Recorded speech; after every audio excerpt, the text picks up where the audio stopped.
Hey guys, in this video, we're going to be talking about loot prio for phase one of Wrath of the Lich King. We're going to be covering caster gear, tank gear, physical DPS gear, healing stuff, the whole shebang, going over pretty much every item that can drop in a 25-man, a couple big items that might drop in a 10-man. The video is going to be organized by first talking about, of course, a little intro into how this stuff's going to work. Then we're going to talk about tier.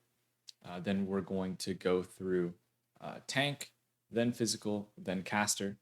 And the sections are typically going to be covered in terms of the item slot. So if we're going to talk about a helmet, we're going to talk about helmets for rogues and warriors and enhancements so that you can see when they share certain BIS items, you can kind of get an idea for what the alternatives are.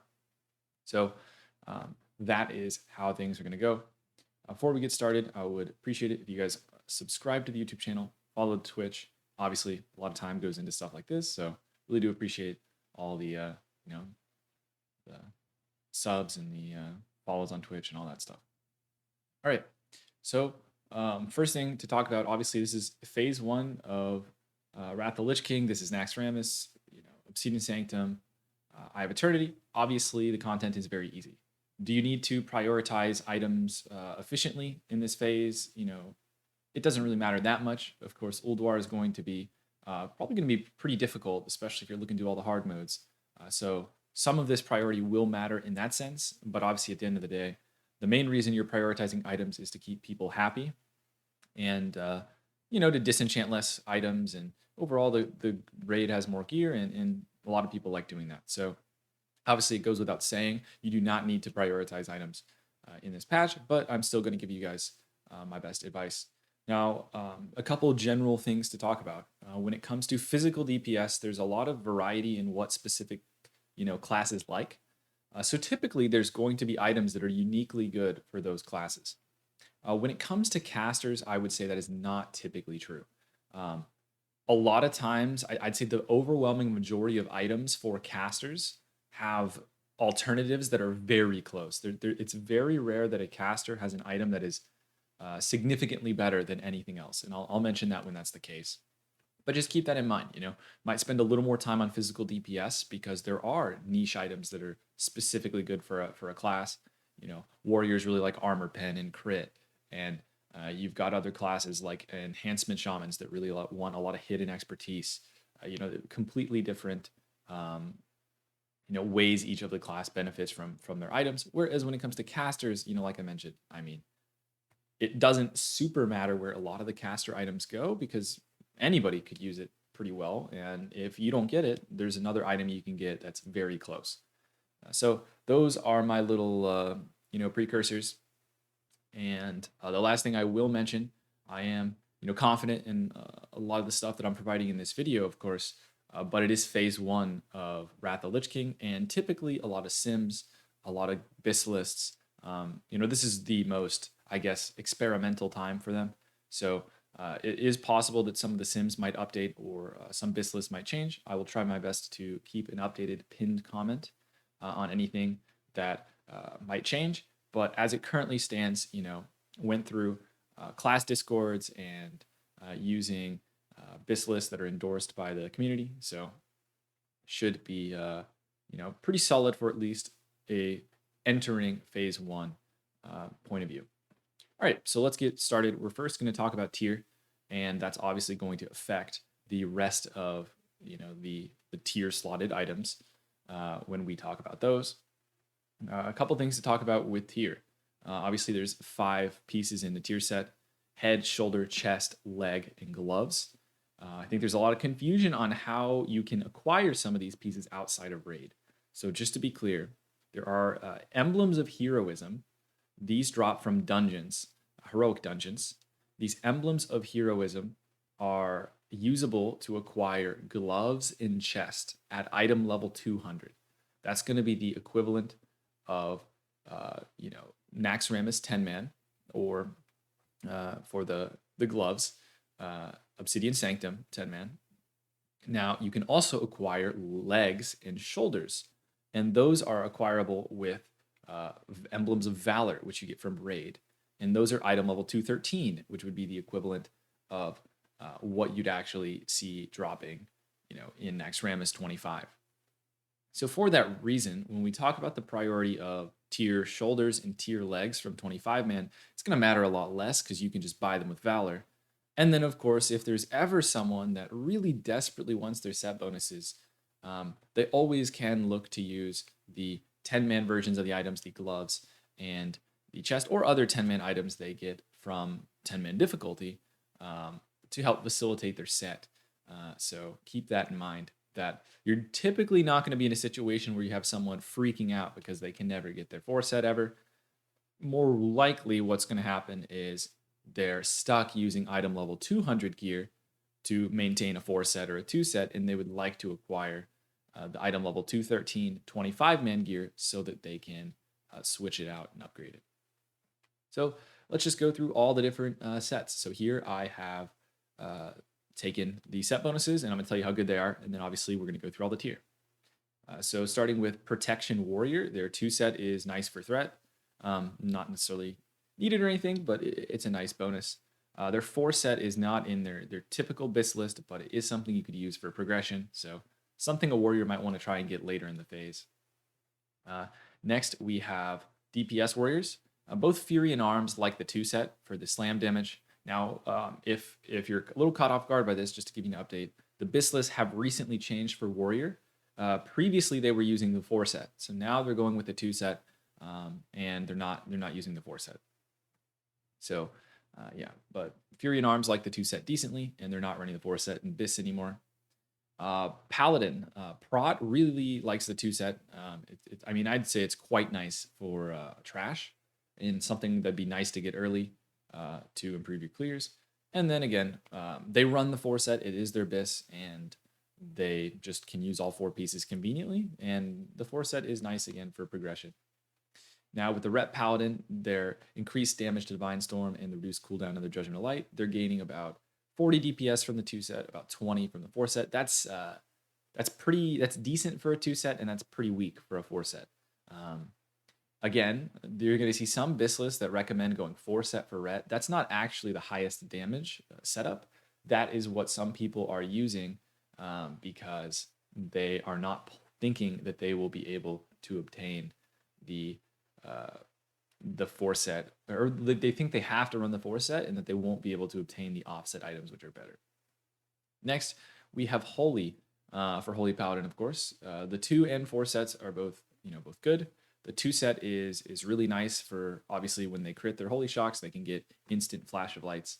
And the 4 set, I would say it's not as strong as some of the other ones around here, but certainly still solid. So yeah, decent there. The Rogue, they get rupture damage on their 2 set and reduced energy cost of their finishers with their 4 set. Assassination doesn't use rupture, so they would very rarely use rupture. Technically, you could use it to keep up hunger for blood, but you're not supposed to have to do that. Usually, someone else has a bleed up. Combat, on the other hand, actually does use rupture, and it's a pretty strong 2 set for them. And the 4 set is not bad, but it's not BIS. Certainly, though, a viable setup. And as we get to it later, compared to other classes, even if you do play combat, running the 4 set is a better option than a lot of the other classes have with extra pieces of tier. So you can see Assassination liking their 4 set a decent bit. And this is one of the better set bonuses, but there's a few more that are even better. Speaking of, onto the Death Knight. Unholy dual wield doesn't really benefit from the 2 set very well. And, you can see here your Obliterate, Scourge Strike, Death Strike. Both of those spells are the Unholy dual wield setup, especially if they're using a fast main hand. They elect to not use a lot of those abilities. So not very good for Unholy dual wield. Now the 2-handed Unholy is going to gain a little bit.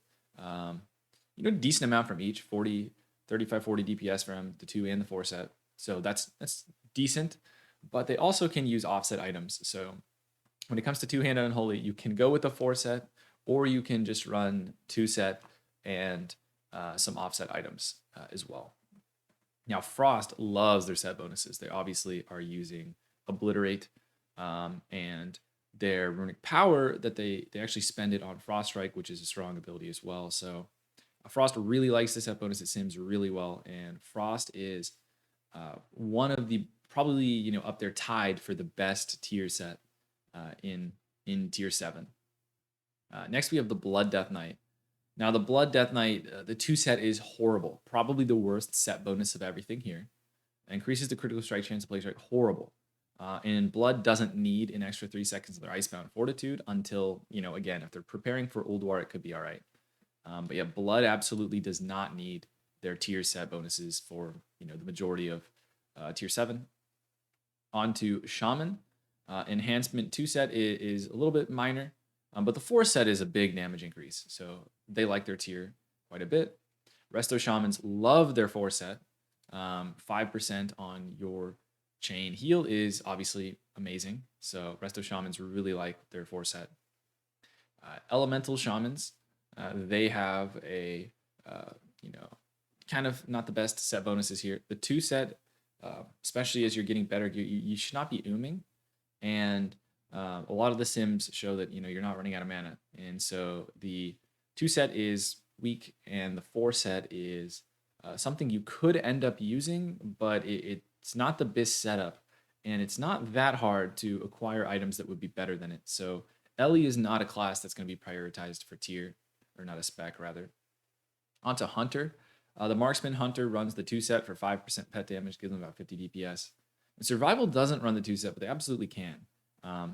So just keep that in mind as we go through it. Even though their BIS list doesn't have it, it absolutely could, because 5% pet damage is nice, and especially while you are gearing up, you don't have all of the BIS items. Running the 2 set would be more than decent. On to Warlock. Destro's kind of weird. I'm just going to say it, and throughout the video, Destro is going to be kind of the odd one out. Destro's weird. There's multiple different combinations of glyphs that they can use that completely change kind of how the class gears. So I've seen some BIS lists that run 4 set with Destro, some that run 2 set, some that run 0. So when it all comes down to it, Destro is just a little funky. Does not seem that it does very well in the sim with the 2 set. Now, that doesn't make any sense to me. Maybe, I'll fully admit that I didn't spend too much time on Destro. It seems like their 2 set would be very strong for Destro, but it was simming not very well for me when I did my tests. With Demo, on the other hand, the 4 set is really powerful, insanely powerful for their damage increase. 150 DPS is very good. But also, when they have more spirit, that converts to spell power through multiple, glyphs, and they also have their fell armor. Lots of stuff converts that spell power or that spirit into spell power. So you're actually going to give the entire raid an increase in spell power as well. So Demo is one of the best candidates, especially if you have one person in mind that you're going to give a lot of spell power to. The 4 set's very good for them. And for Affliction, the 4 set is quite good as well, with the 2 set being decent. Now for Priest, if we're talking about healing, your Prayer of Mending jumping an additional time, it's decent. I mean, it's certainly nothing you're going to, rush to prioritize them or anything, but yeah, definitely solid. I would say better for Holy than Disc. When it comes to Shadow, their 2 set is not a damage increase, as they shouldn't be running out of mana. And their 4 set is extremely minor, and they don't run either. They might end up with the 2 set in some lists, but they don't need either set bonus, and it's not important at all that they get their tier. On to Mage. If you just read their tier is very powerful, both the 2 set and the 4 set. More mana from a mana gem. It gives you a on-use trinket when you mana gem, so it's insanely good. And obviously 5% crit bonus damage would be very good. So yeah, very powerful for both Arcane and Fire. Slightly better for Arcane because of the mana on the mana gem, but yeah, very strong for both. Druid. Now Druids have very bad set bonuses, and they don't aim for them, unfortunately. Boomkin, on the other hand, the 2 set is very solid, which is 50 DPS. it's down here. Insect Swarm deals additional 10% damage. But their 4 set is 300 DPS, which makes sense. Your Wrath and Starfire gain an additional 5% chance to crit. Those are your primary damaging abilities in single target. And of course, Boomies really like to crit, and critting is an important part of their rotation and how they play. So Boomies have the best tier bonuses, a little bit ahead of the Frost Death Knight. All right, and then to Feral Cat. If they bear weave, so bear weaving is when they use cat and bear to do damage. They actually gain 90 DPS. It's still solid for a cat, even if they don't do that. In terms of a bear, lacerate is a very small percentage of their damage and not a big part of their threat. So an additional 5% damage is pretty hard to notice, pretty minor. So I would not really feel the need to rush the 2 set for a bear or anything. Once again, as we said with every single tank, the 4 sets that have been giving defensives extended duration, yet again, would be nice for something like Old War Progression, but not something that's going to be run on Tier 7 farm. The cat does not run their 4 set, which is decreasing the cooldown of Tiger's Fury. All right, so with all of that, just a couple notes on the tier tokens. The Paladin Priest Warlock token is, medium in terms of how contested it is. If we go over to the bottom one, the one we'll do last, the Shaman Warrior Hunter one, that token is extremely easy to handle. However, when it comes to the token that is the Rogue, the Death Knight, the Mage, the Druid, unfortunately, in Tier 7, the token that has 4 classes on it also is on average the best. And Druids have 4 different specs.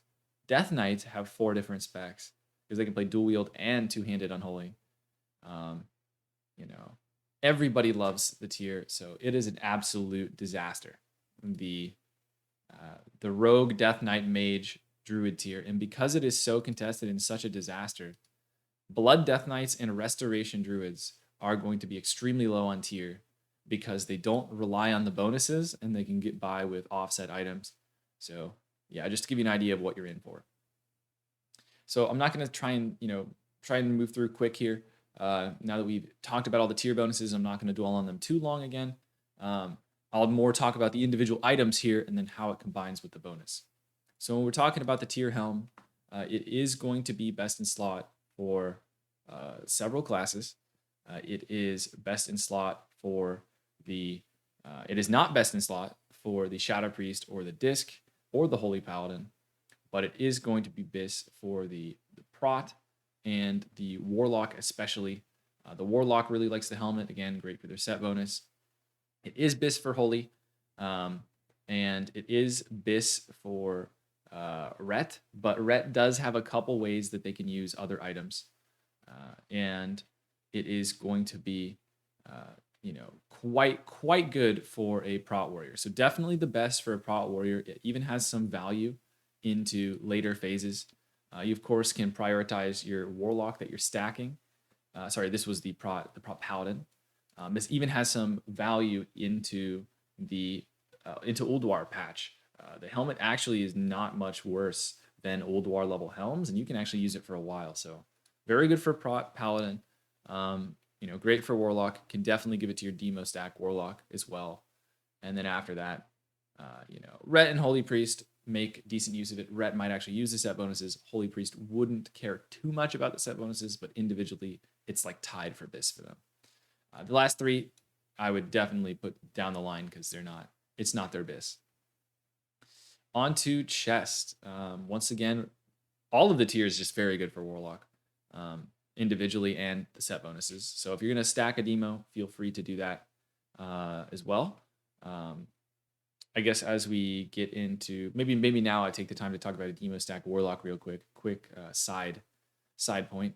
The demonology stacking that I'm going to suggest, I think was going to work best for the average guild and for most people playing the game. Of course, you might choose to do this differently in a very high-end guild, but I think what would work best for stacking a demonology Warlock, and just so we know what we're talking about here, the Demonology Warlock, the more spell power they have, the more spell power they give the raid. They have a raid buff that gives the raid spell power, and the more they have, the more they're giving the raid. It's just a percentage of their spell power. So the more spell power you give to one warlock that's playing demonology, the rest of the raid benefits. My philosophy with that is, um, you know, obviously you'd have to talk with the warlock and all that, but I think the best course of action is to have the demonology warlock play a supportive style where they are still, playing their character to the best of their ability and all that. But itemization wise, they're going to get more items than other people quicker, but they're also going to use a lot of the items that are uniquely good at getting high spell power, but aren't the best for personal damage. I think the best example when we get to them is a very contested pair of legs that are very good. They are individually the best leg for demonology doing a lot of damage, but they can instead help the raid by choosing a different leg that gives the entire raid more spell power. So I think what's most fair is you stack a lot of high spell power items on a demonology warlock that you trust and you don't think is going to leave, and makes it more fair that you're not just giving them every BIS item, but give them the ones that are specifically high on spell power, and then of course even giving them some items that maybe most other classes don't want that just they can utilize for high spell power. But that's what I think is most fair to do.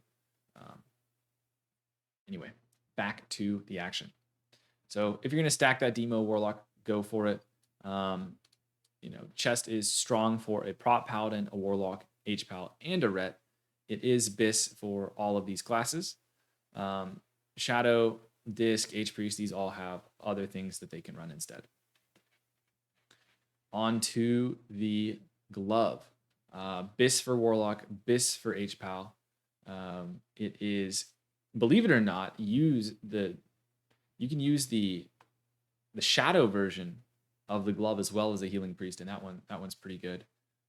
Holy Priest actually uses the Shadow glove.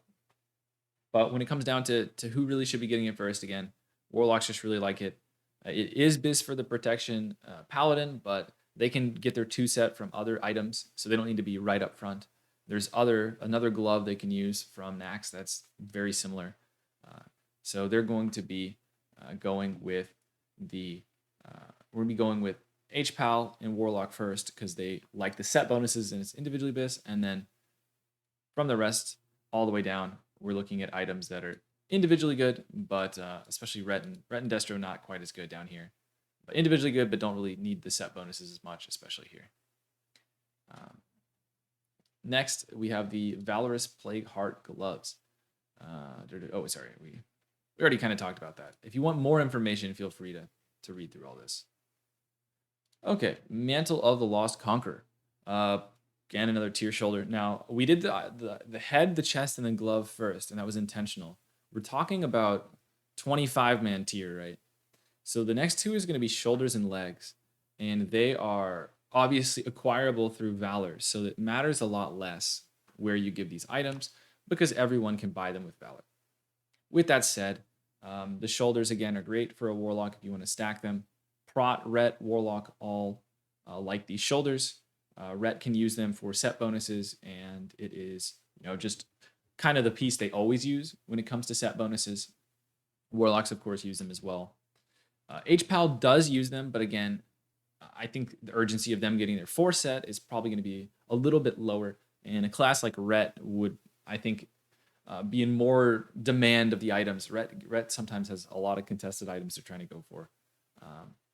And then towards the bottom here, we've got H-Priest, Disc, Spriest. These classes can all individually use tier, but they also have offset pieces that are very equivalent, right? Quite good. Even though these shoulders are individually BIS for Shadow, they've got a lot of other stuff they can use too. Same thing with the healing priest as well. Near BIS for both, for Disc and H-Priest. Onto the legs, and this is the last for the Paladin tier, Paladin, Priest, Warlock tier. Legs are actually very good for H-Pal. Very, very good for H-Pal, so they should go to them first. Surprisingly, not a lot of people want these legs. Spriest, Disc, Warlock, H-Priest all use offset leg. The Prot Paladin also uses an offset leg in BIS, but they sometimes won't be prioed that if they're tanking with a protection warrior, especially. because the protection warrior would get prio on the offset leg. So yeah, just keep that in mind. But really, just HPAL Ret are the ones that want this most. HPAL definitely the most. Ret just uses it for set bonuses, even though they would ideally like to get the leather leg. But since they're probably not gonna, they might not get that first, even though it's really good for them. They can go ahead and use the leg for the time being. All right, on to the next token, which is going to be Rogue, Death Knight, Mage, Druid. Like I said before, incredibly contested. Let's start with the helmet. So Death Knight does not use the helmet in Bis, even though it's pretty good for Unholy. Yeah, Death Knight doesn't use it in Bis. So Balance is going to be the slight, preferred class to get this. Balance really likes their 4-set. They're going to be wearing their 4-set, whether it's item level 200 gear or item level 213. So it's pretty nice to get them on their set early. So Boomies, other great candidates, the Cat, the Rogue. Both Rogues use this helm. The Arcane Mage, maybe slightly more than the Fire would want for the early 2-set, but all of these classes are great users of this item. After that, it is not Bis for any of these classes, and it's just kind of a ranking of who's most likely to have get another helm and which is the most valuable. But yeah, it is still Bis for blood, even though it is not. It's very very comparable to another helmet they can use. That's not contested at all. All right, on to the chest, and again, individual notes on all these items if you want to learn more, and I'll have the documents linked in the description. Boomy, Frosty K, again, same classes that love their tier. Arcane obviously really likes the tier. They use the chest as well. Now, I just want to say that, right here, Arcane can flex a lot of different pieces of their tier. They can run offset, I think pretty much everything, actually. They can run offset shoulder, offset glove, offset chest. They can, they usually don't want to run offset leg because it's hard to get the best one. They could probably even run offset shoulder. So they can run pretty much whatever they want. So keep that in mind. You typically would want them to at least run their shoulder and leg, though, because that's something they can acquire from Valor, worst case scenario. But yeah, all these classes love their chest. It is Bis for everyone up to this point. The Cat and the Rogue do not run it, but it's still can use it if they don't get their contested chest. The Resto Druid, it's not terrible for them, but they don't run it in their Bis. The Blood Death Knight, it is their Bis chest. And same thing with Bear, but they have alternatives they can use. Same thing with Unholy Dual Wield. On to the gloves. Same old, I'll just put DK just in case there's any confusion since it's mages on it. But Boomy and Frosty K more than everyone else. Again, it is best in slot for assassination and not combat. Keep that in mind. Fire and Arcane don't have to run glove. A popular offset piece is the glove, so that's why they're a little below the assassination rogue. Bears, Blood Decays, it's Bis for both, but they have close alternatives. And then after that, it is individually Bis for Resto Druid on their Bis list, but they have other items they can use instead. They don't need the set bonuses. And Combat, Cat, Unholy, all of these could reasonably use the glove, which is this crazy thing about this token. There's not really any class that hates their tier. These guys could still use it. It's just not on their Bis list. All right. Next, we have the Valorous Dreamwalker Handguards. These are, sorry. I keep zoning out on the next tier item. I'm used to going one at a time. Also kind of been on a lot of tier benders here. All right, Mantle of the Lost Vanquisher. So when we're looking at this item, I'm not going to try and repeat myself too much. You guys get the deal. All these classes love their tier. Don't think there's anything too noteworthy to say on this token. It is individually Bis for everyone except Resto Druid. But just varying degrees on how much they want their tier, right? Again, not caring too much about the shoulders and legs because you can buy them with the Valor. Here, Boomy does not use legs. That's why they're not here.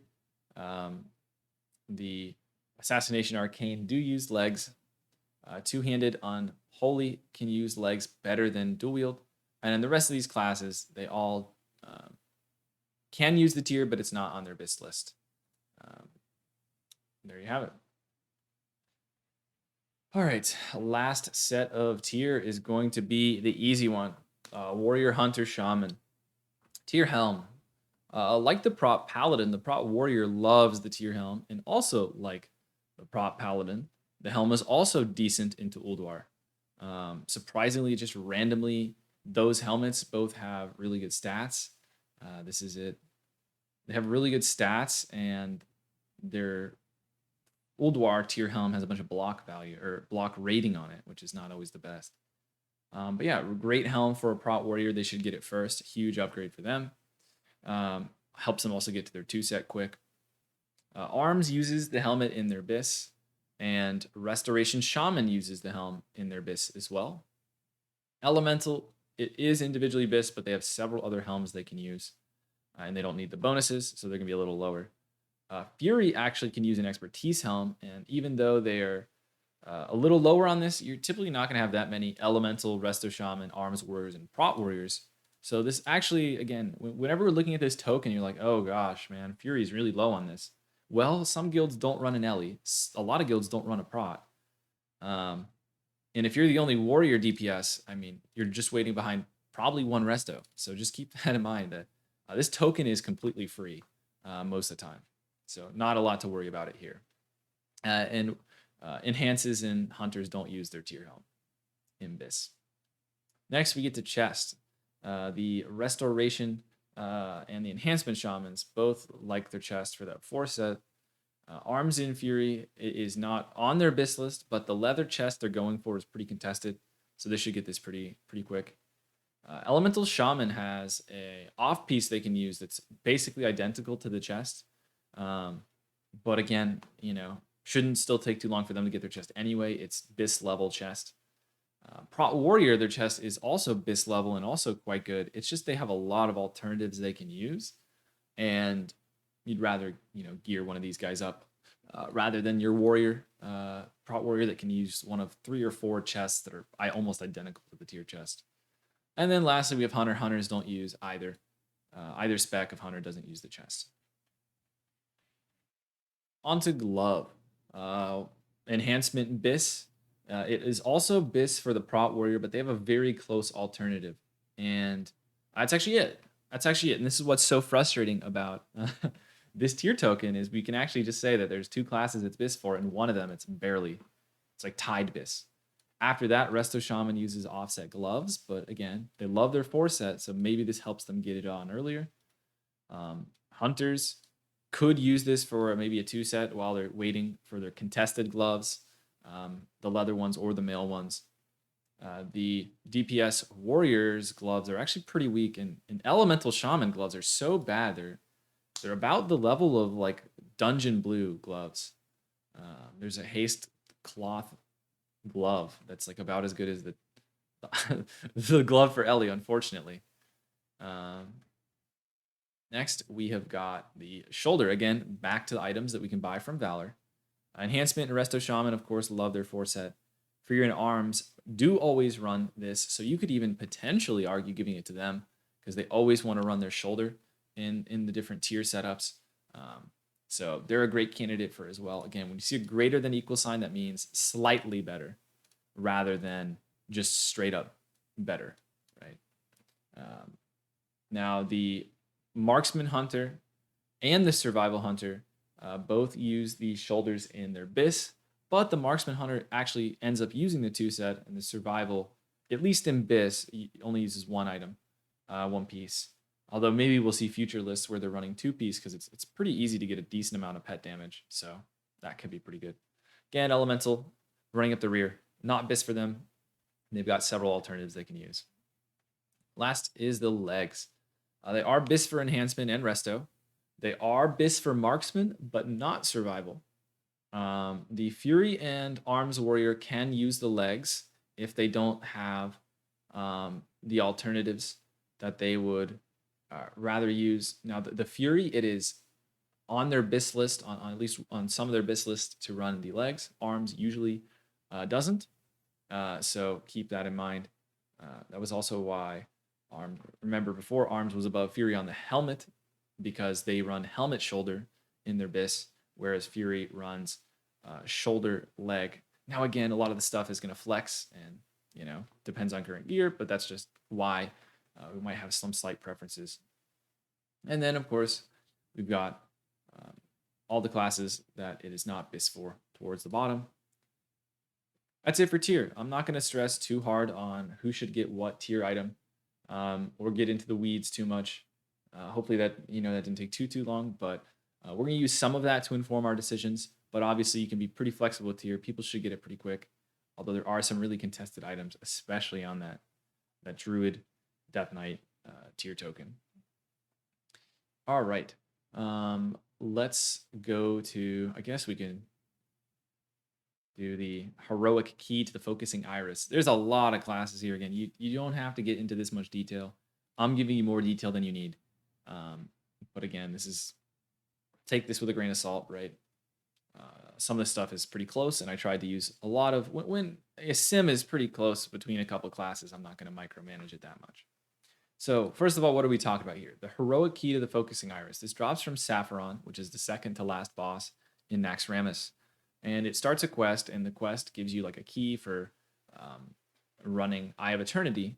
But the person who turns it in is going to be eligible for a quest that gives them a really nice necklace. Now, it's pretty much BIS for everyone. One of the necklaces. The physical DPS neck is great for pretty much everyone. The caster necklace is again pretty much great for every caster DPS. The healing neck is not quite as good as the other ones. In fact, some healers would even rather have the haste version and waste some of the hit. So this one is not quite as good. And the tank neck is, only BIS for Prot Paladin. And while it can be used by a Prot Warrior decently, you usually don't want to, this is not the best way to use the item. So you definitely want to try and make as many Favor the Dragon Queens and Wormwrist Necklaces of Power as possible. So that's why healers and tanks are lower. Again, all this really comes down to is which classes benefit the most from the stats in the item. This item has Armor Pen on it, so it's really good for warriors and hunters. The Enhancement Shaman actually can use the caster version, which is really good for them too. Again, lots of these classes gain a lot from it. No real need to get into too much detail as to which should get what first. But you're going to notice we have a couple classes that benefited from really well at the front, a bunch of classes that you could give it to equally, and then we've got healers towards the back. If any healer were to get it, the HPAL does like the high intellect on both of the caster versions, and they, if they take the healing version, they can put a yellow gem in it, which they put intellect, and they get a nice socket bonus. So HPAL would be the best healer to use it, and then after that, Prot Pally should get it before a lot of the other stuff. Cool. Now, the exact same concept that I just explained also happens on 10-man Naxxramas. So the 10-man Naxxramas reward is just lower item level, but it's the same exact items with the same stats. The only thing I would recommend is same prio, same deal. The items are identical, basically. The only thing I would suggest is that you do not give the heroic key to the focusing iris to someone who has the normal one, because when they get the normal neck, that's typically going to be second BIS, and the 25-man version is going to be the best item. So yeah, you usually want to give the 25-man one to someone that doesn't have the 10-man one, so they'll gain the most. On to specifics. All right, let's go tanks. Tanks are nice and quick. We can zoom through those up the top. All right, this first helmet's a DPS helmet. Just mentioning it should go to a DPS. It has a very high amount of stamina, the second highest amount of stamina. But yeah, we're not really in need of a bunch of threat only items unless nobody else needs them. And in this case, a lot of DPS do like this, so we're not going to give this to tanks till the very end. Of all the tanks to use it, it would probably be best used by a Death Knight, because they can get away with not having any defense on the item. A couple general things we'll talk about as we get into tanks here. Prot Paladin get more tier. than warrior and the Death Knight, and the Death Knight gets the least amount of tier items by far. So some of the offset items they like more. Prot paladins and prot warriors desperately need defense, whereas the bear and the Death Knight tank, well, bears don't need any defense, don't have any trouble with crit immunity. They're crit immune from talents, and the Death Knight gets a ton of built-in defense from their weapon enchants, and then also in phase 1 their sigil.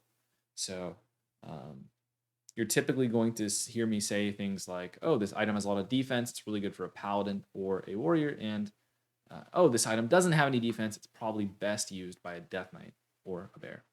So that's why that is the case.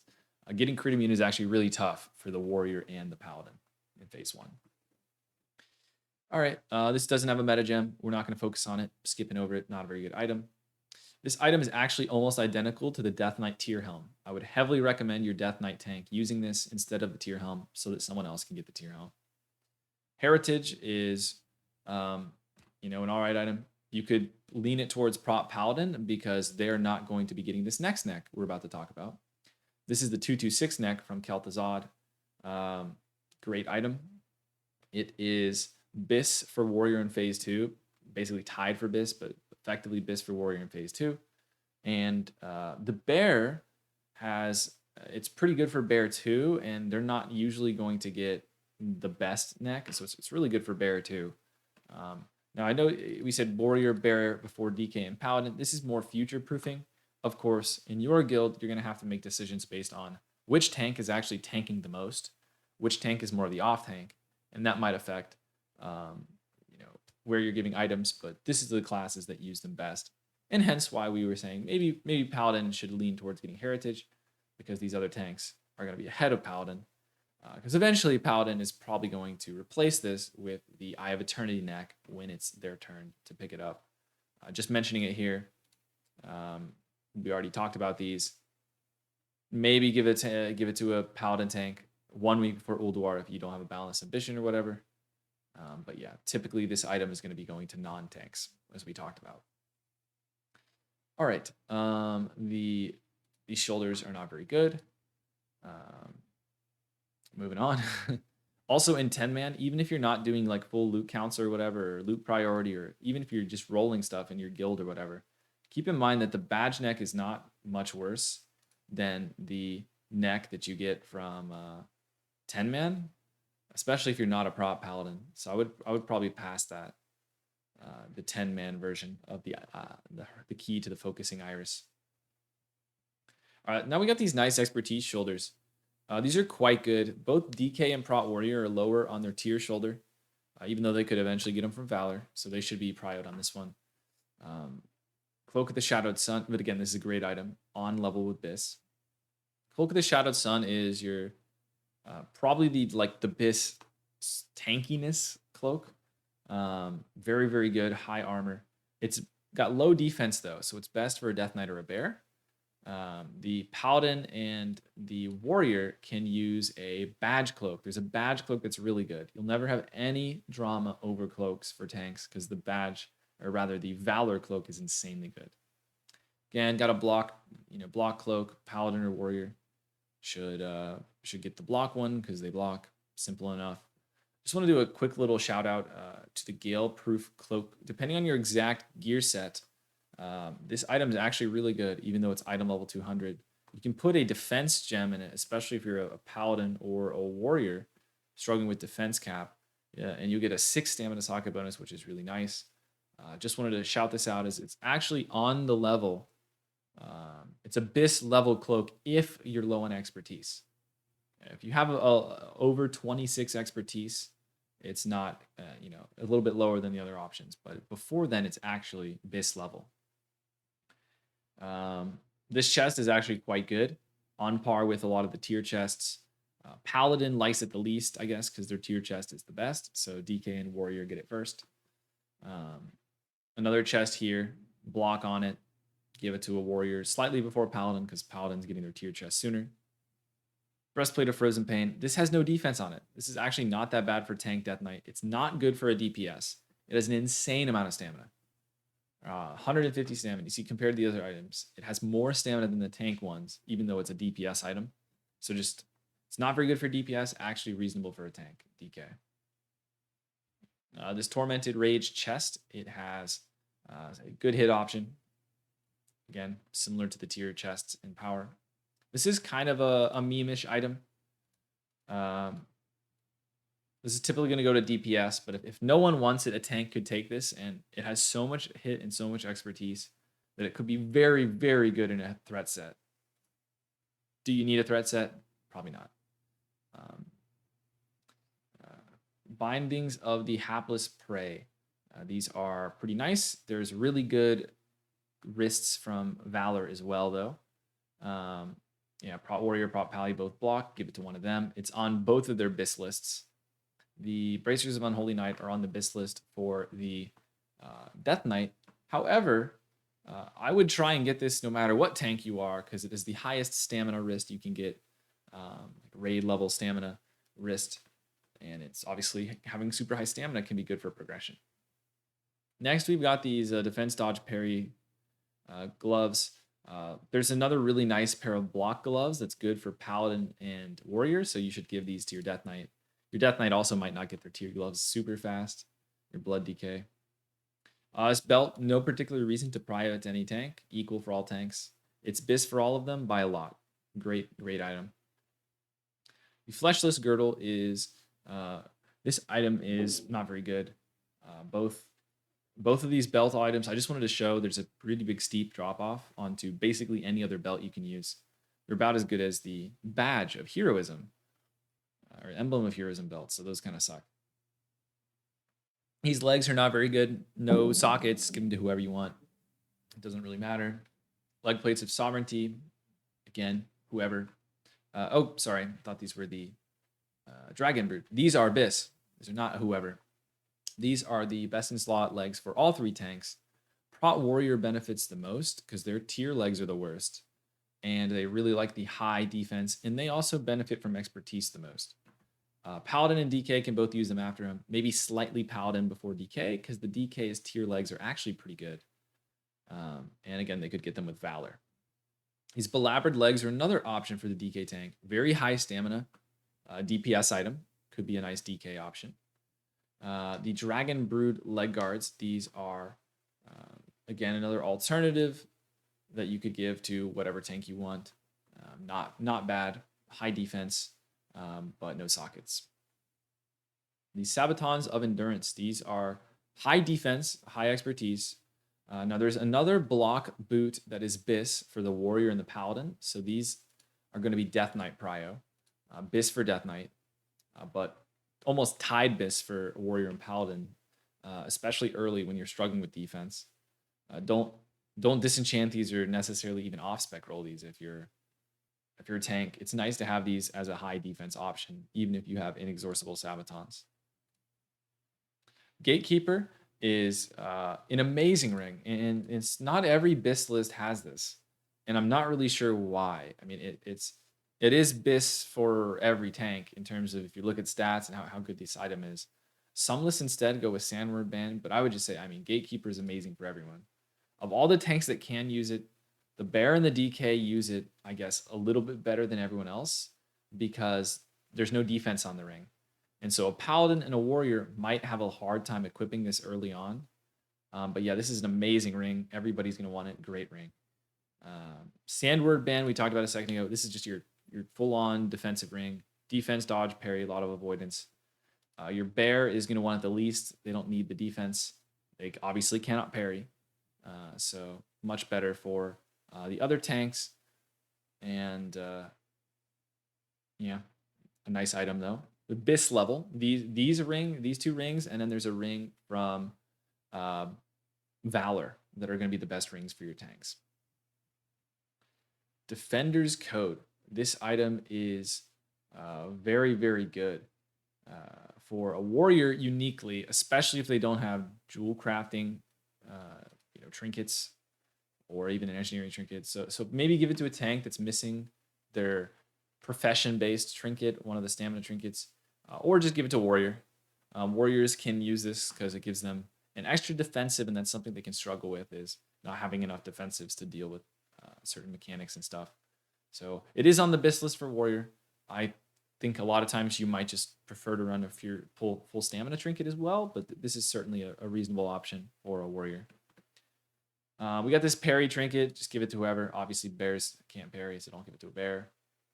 Mark of Norganon. This is an item that might end up being reasonable for a rogue or something. If any DPS can use it, feel free to give it to them. But there's a reasonable chance that no one will want this. And a bear or a warrior tank can continue to benefit from expertise all the way to the hard cap for expertise. So they're typically going to have the ability to equip this and not waste the expertise. And they could use the on use for snap threat at the beginning of a fight. Now, I would never recommend this for progression or any tough fight, but yeah, if you want to mess around with this on farm on an easy fight, see if this gives you a nice burst of threat at the start, go for it. Could be okay for a warrior or a bear. On to shields. The shield is the 226 BIS shield, but it's honestly not much better than the other shields. Doesn't really matter who you give it to, warrior or paladin. The other shields are actually pretty close. Even though it's a 13 item level difference, if you look at the armor, it's only like 150 armor, and the block, it's a 5 block value difference. I mean, very, very small difference. The Barricade of Eternity, you could even argue, is the best threat shield that you can, out of these three, it's the best threat shield. So even though it might not be considered the best, but yeah, give these shields to anybody. It doesn't really matter. Probably shouldn't give, whichever one drops and give to the first warrior or paladin. If you have two, give the other one to the other guy, obviously. All right, that's it for tank stuff. On to the physical DPS items. Now, the physical DPS items, like I mentioned before, there actually is some decent variation between who likes what. I don't know what this thing's going on over there, but I didn't want to do that. Either way, should be good to go here. But we'll try and cover a lot of the differences that people, different specs and classes can benefit from. All right, we have the Obsidian Great Helm. This is a very big upgrade for a Frost Death Knight. It is on the BIS list for Unholy, Ret, and Fury, as well as Dual Wield Unholy. But Fury and Dual Wield Unholy have close alternatives that they can use, and Frost gains the most. So, yeah, that's why we do that item. This item is not very good. Moving past it. Next, we've got the Hood of the Exodus. Actually, I think we go to the male helms. Blue Aspect Helm. This is going to be BIS for Hunter and Enhancement. And it is okay for a warrior, but obviously, BIS for Hunter and Enhance. Equally good for both. They both use this as their off piece. A warrior or a hunter could use this helmet. It's actually surprisingly good for a warrior because it's very high crit, high armor pen. So even though it's male, you might want to give this to a warrior before a hunter. This one, hit, haste, attack power, could be an enhance or a hunter helm, whichever. The Obsidian Great Helm we just talked about. Onto the Hood of the Exodus. Now this is actually BIS for a bear, so you're gonna give it to them first. It is second BIS for feral, and I mean okay for a rogue, but the rogue's tier helm is really good, so they could try and use it, but definitely best for a bear. Cover of Silence, no meta, not very good. So we're gonna go on to shoulders. These shoulders are actually quite good. A Ret, an Unholy two-hander, an Unholy dual wield can all use these great. None of them, it's their BIS. They all use tier shoulder, but they all can use this well. So make sure one of them, somebody takes this and uses it. It's actually a good item. Hit, haste, obviously good for Unholy. So not an item you want to waste. Shoulder Guards of Opportunity, again, very strong for a Death Knight or a DPS warrior. And in fact, I would just say we should probably be giving it to a DPS warrior before a Frost DK, simply because Frost DKs are higher prio on tier. So again, it's an offset item. It's not BIS, but it would be best to go to a DPS warrior rather than a Death Knight, because Death Knight's going to be higher on tier. Upstanding, these are, something a survival can sit on for a while. They're about equivalent to the tier shoulder. And if survival's not running their set, they should sit on them. So survival over marksman. Definitely don't sleep on this item. as it's equivalent to the Bis tier shoulders for survival, and a good placeholder for marksman. And these shoulders enhance over hunter, again, just slightly caters to the stats of them a little better. Could easily give this to a hunter, though, if your enhancement shamans are, getting their tier quick. On to shoulders again. These stat better for an enhance, but feel free to give it to a hunter if your enhance is about to get their tier or has their tier. Concealment shoulders. These are individually bis for a cat and their third bis for a bear. So should just be going to ferals and bears and stuff before rogues. Egotism is actually pretty good for rogue, so give this one to rogue over feral. This is tied with their tier shoulder in terms of how good it is, but obviously it doesn't have a set bonus. Cool. We're on to the chests now. This is the chest we talked about before that has super high hit and expertise, so a tank could use it if nobody else wants it. With that said, though, if the ret is low on expertise, they can use this to good effect. It's just they have a lot of expertise.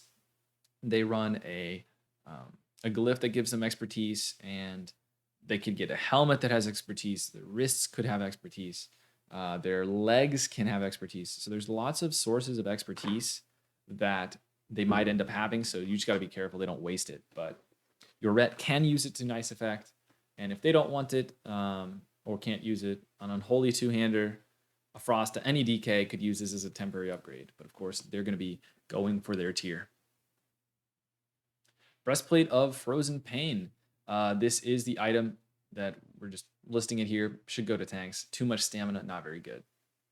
Colt Chest Guard. Again, kind of a similar situation. Nice for enhance. Very close to as good as the tier chest, but they want their set bonuses. This also could be something that, maybe your ret paladin could use as a temporary item, or, don't give it to a hunter because it's expertise, but maybe even a warrior could try and use this. And it's going to be tough for a DK to like this because it doesn't have any strength, but it's not horrible.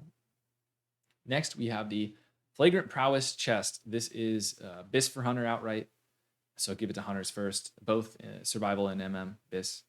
And then, an enhance can use it after that.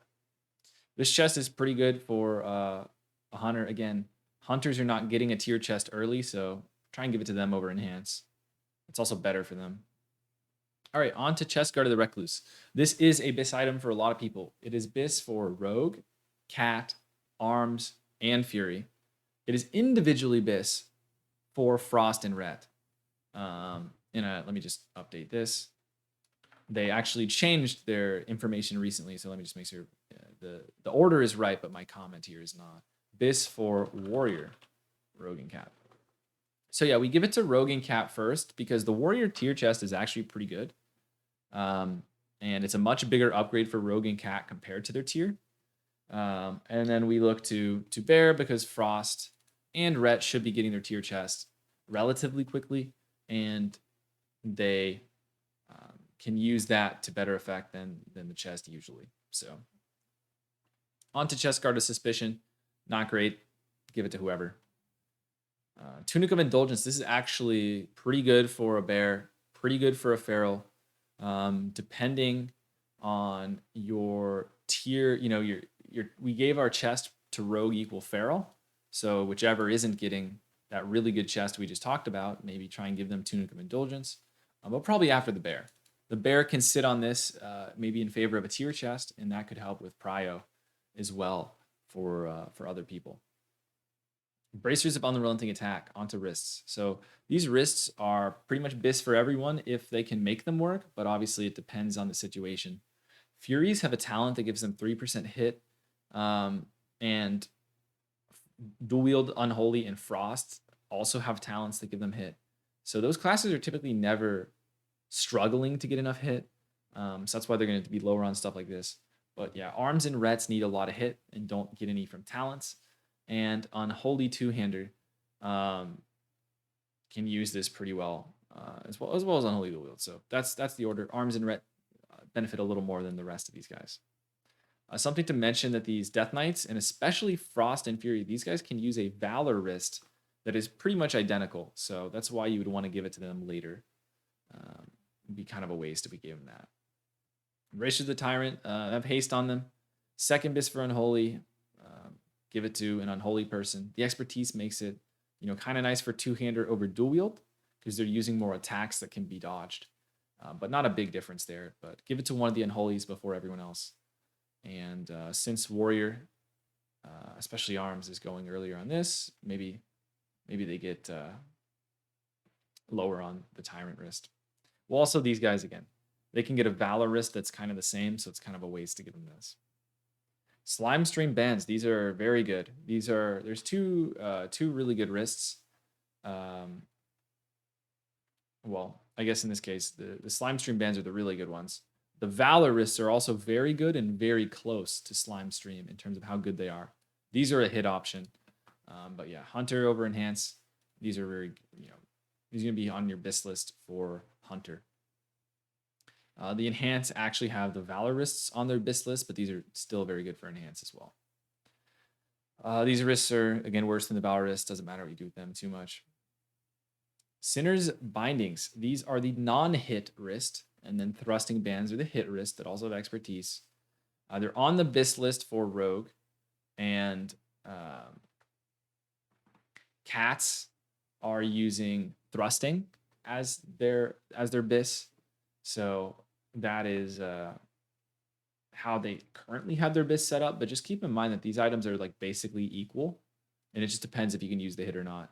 So we'll slightly prefer it to a Rogue because it's on their BIS list and their BIS setup. But Feral Cats can use it just great. After that, a Fury can use this because they don't need hit on their wrist necessarily.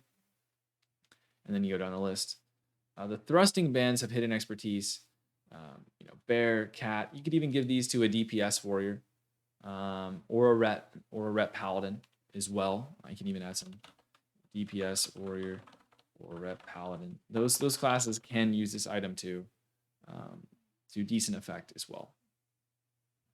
But we give it to Bear because it's on their Bear BIS list, and it is tied BIS for Cat and Rogue.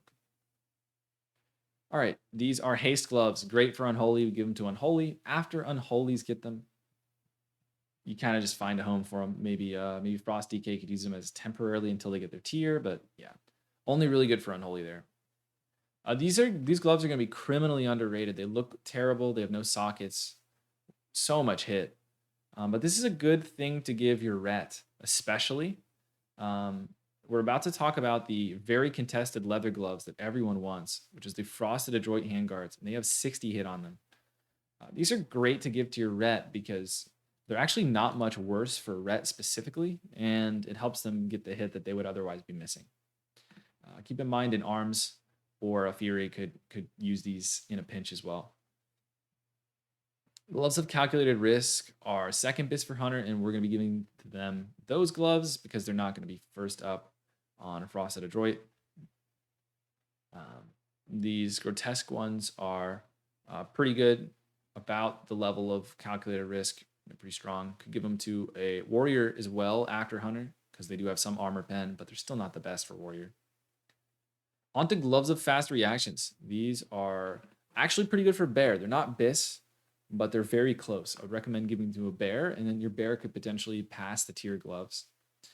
Furies and Cats, Rogues, these are all classes. I think Cats and Rogues might have better success with their tier, which is why the Fury is listed here, because they can actually use this glove in place of if they don't have the best available glove, and it's not that bad, and their tier gloves are pretty bad.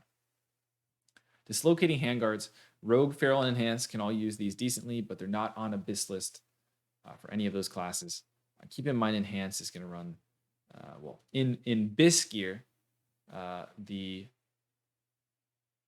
all of them have different items. It's definitely not BIS, but Assassination Rogue is going to run their tier gloves, and Enhance runs their tier gloves in BIS too. So it may only end up being Feral that can use it, but also your Feral is trying to get these. So kind of give it to whoever.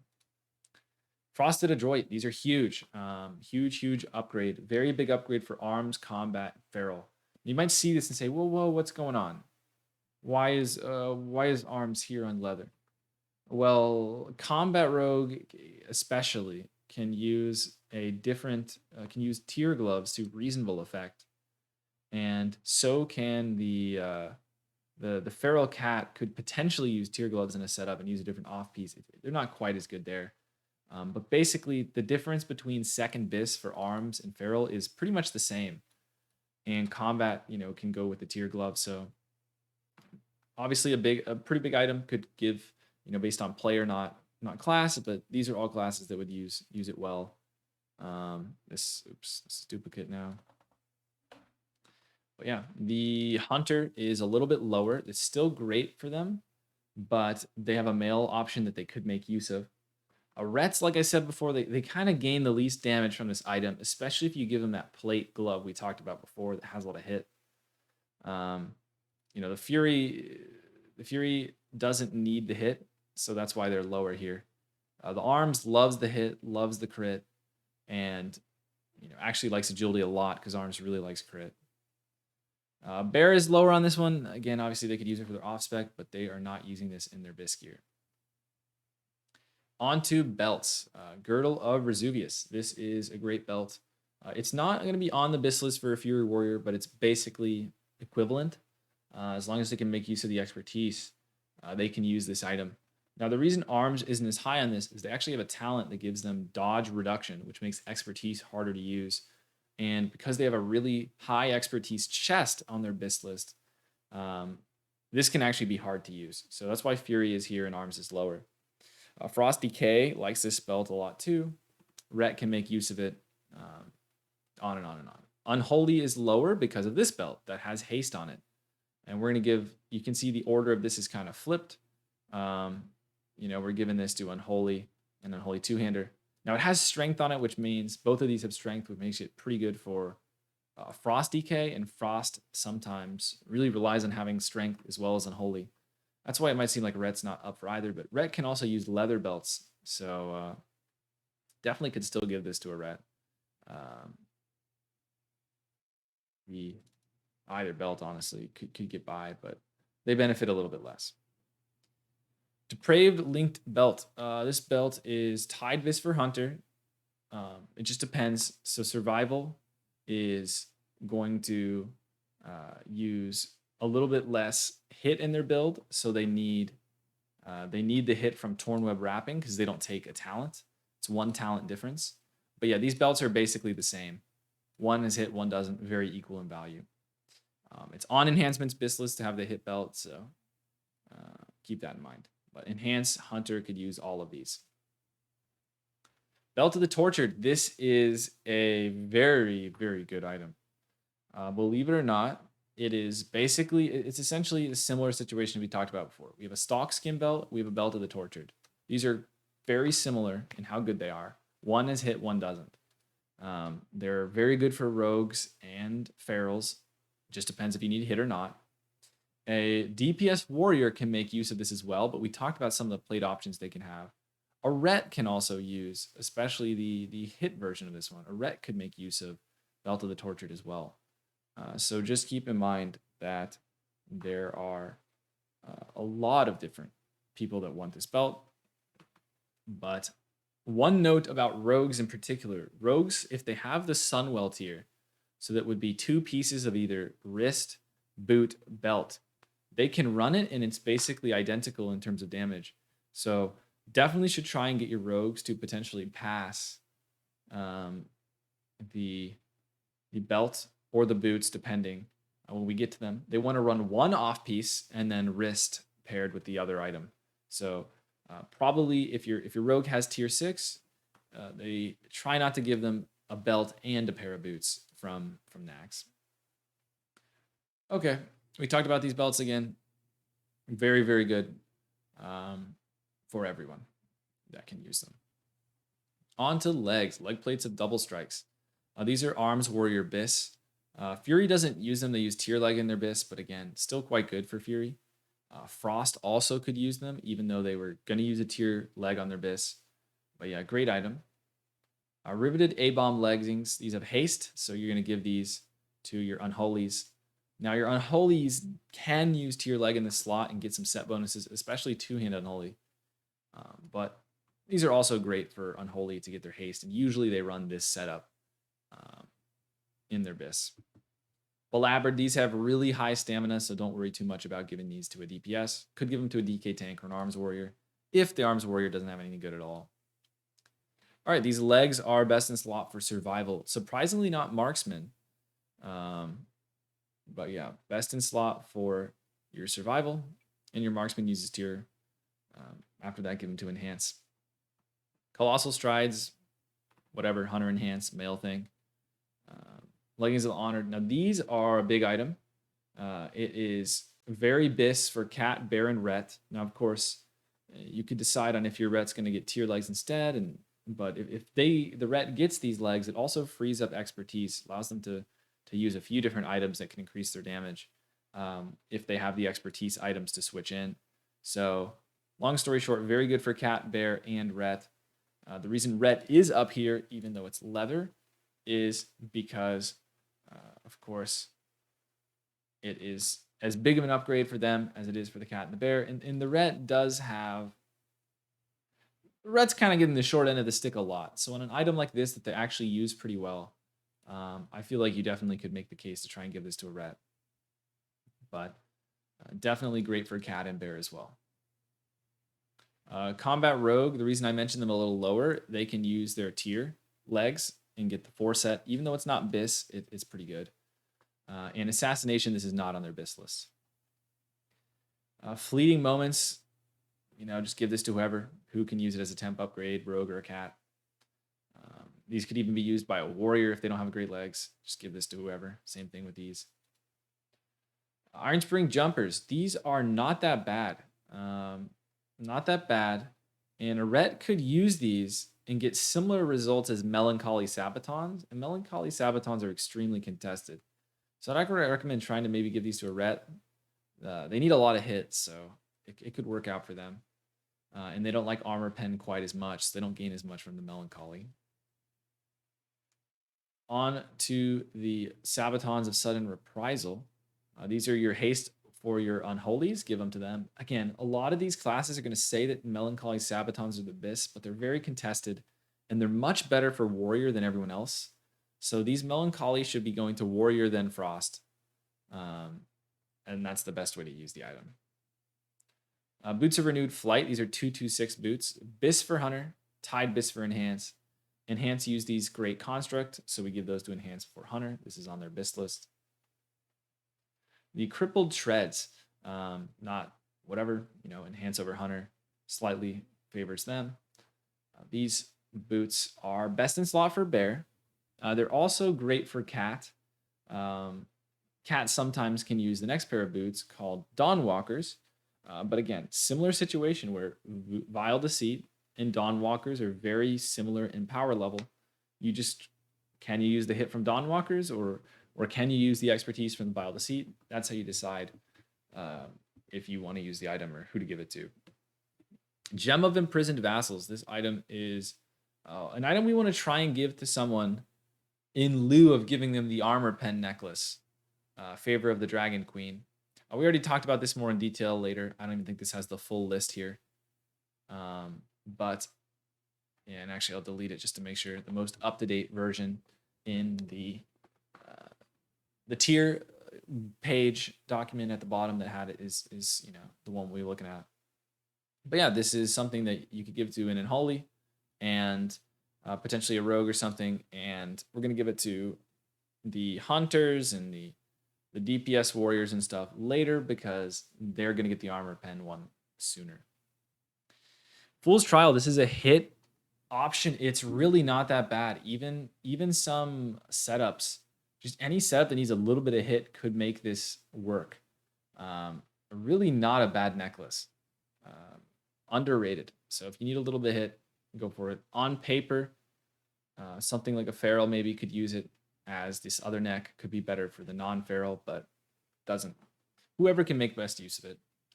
This Icy Blast ammo is actually pretty good for Rogue. Not quite as good for anyone else, but pretty good for Rogue and not horrible. Yeah. On to Drape of Deadly Foe. Now, this is a big cloak that is contested. But the thing is, you want to look at Aged Winter Cloak. Aged Winter Cloak has a bunch of armor pen. And for arms, Fury Warriors, Hunters, Frosty Case, it's almost as good as Deadly Foe. So we're going to give them this cloak first, and then they're going to get this one last. Rogues, cats, enhance. Surprisingly, liking this one as well. These guys all, well, they like haste, but these guys all can make good use of this. Surge Needle. This is BIS for a ton of people. In terms of who can use it best, it is very good for Warrior and Hunter. Rogue has more alternatives, and even though it is BIS for pretty much everyone here, some even Fury lists have it as BIS. It's BIS for pretty much everyone. Very, very good item. Specs like Cat Enhanced Rogue have a few more options, I would say. But this is all, again, could be equal across the board. Give it to whoever. Ruthlessness. Oh, one thing to mention. We've got another. There's more than one hit ring. There's also the strong hand ring or whatever it's called. Everybody's at. Yeah, strong-handed ring is very similar to the Surge Needle. The Surge Needle is better, though. So just keep that in mind that these are very similar items. That one has more agility, though. All right, Ruthlessness. This is a strength ring. The classes that really like strength are Unholy and Frost. It is BIS for Unholy, Frost, and Ret in some setups. So give it to them first before Fury and Arms. Fury and Arms don't go with this one anymore. It's still not bad for them, but Circle of Death is actually still good, even though it's eye level 200 because they love strength. None of these other rings have, except Ruthlessness, have strength. They're all agility. So Unholy, love strength, can really use this well, but so can Frost. We got an Armor Pen ring again. Armor Pen, crit, gonna be great for a Warrior and Hunter. A great item there. Strong-handed ring. This is going to be BIS for a lot of people. Not as good as the other ring, though. We talked about Surge Needle. But yeah, Rogue, Hunter, Enhanced like this the most. And they can use it in lieu of a Surge Needle, but again, a lot of them like two hit rings. They equip both in their BIS. Next, we have Fury the 5 Flights. So this is an item, again, you just got to go based on the sims. And with the sims that I've been running, it's BIS for Ret. So definitely give it to Ret first. But it seems almost as good as Dark Moon card Greatness for a Rogue. And definitely seems reasonable to give to a Rogue or a Hunter that doesn't have Dark Moon card Greatness. Typically, the rule of thumb when it comes to Fury of 5 Flights is don't give it to a class that doesn't use Mirror of Truth in their BIS. Because Mirror of Truth is usually better than Fury of 5 Flights, usually. And if these classes like Rogue and Hunter use Mirror and Fury of 5 Flights, it can be pretty good if they don't have like Dark Moon card. But a lot of times it's just going to be worse than the Badge Trinket. So, yeah, that's what I would recommend with that one. It used to say it was BIS for Fury Warrior on some BIS lists, but that doesn't seem like it's simming very well for them anymore. Next, we have Grim Toll. This is a hotly contested one, I guess. Not that many classes, but yeah, Arms really loves Armor Pen, and Arms could use the hit more than Fury. Both Arms and Fury gain more from the Armor Pen proc than the Cat. The Cat, again, still loves Armor Pen, but some of their bleeds do not obviously benefit from Armor Pen. And they do a little bit more bleed damage, not a ton more, but it just ends up the case that Arms and Fury gain sizably more damage than Feral. But it's still very good for Feral, so specifically Cat. So Arms, then Fury, then Cat. Frosty Cade is still BIS for them, but they gain less than the others. They also have they don't need the hit, but they also have the least trouble using excess hit, I guess, of all these classes. Onto Lotheb Shadow. Surprisingly pretty good, I would say. Even reasonable results for like Warrior and stuff. Yeah, give it to someone who doesn't have Greatness. Again, this is from 10-man, so I just mentioned it because it's a strong trinket. Don't have to really worry about it in 10-man mode. Bandit's Insignia. Maybe Ret. Who knows?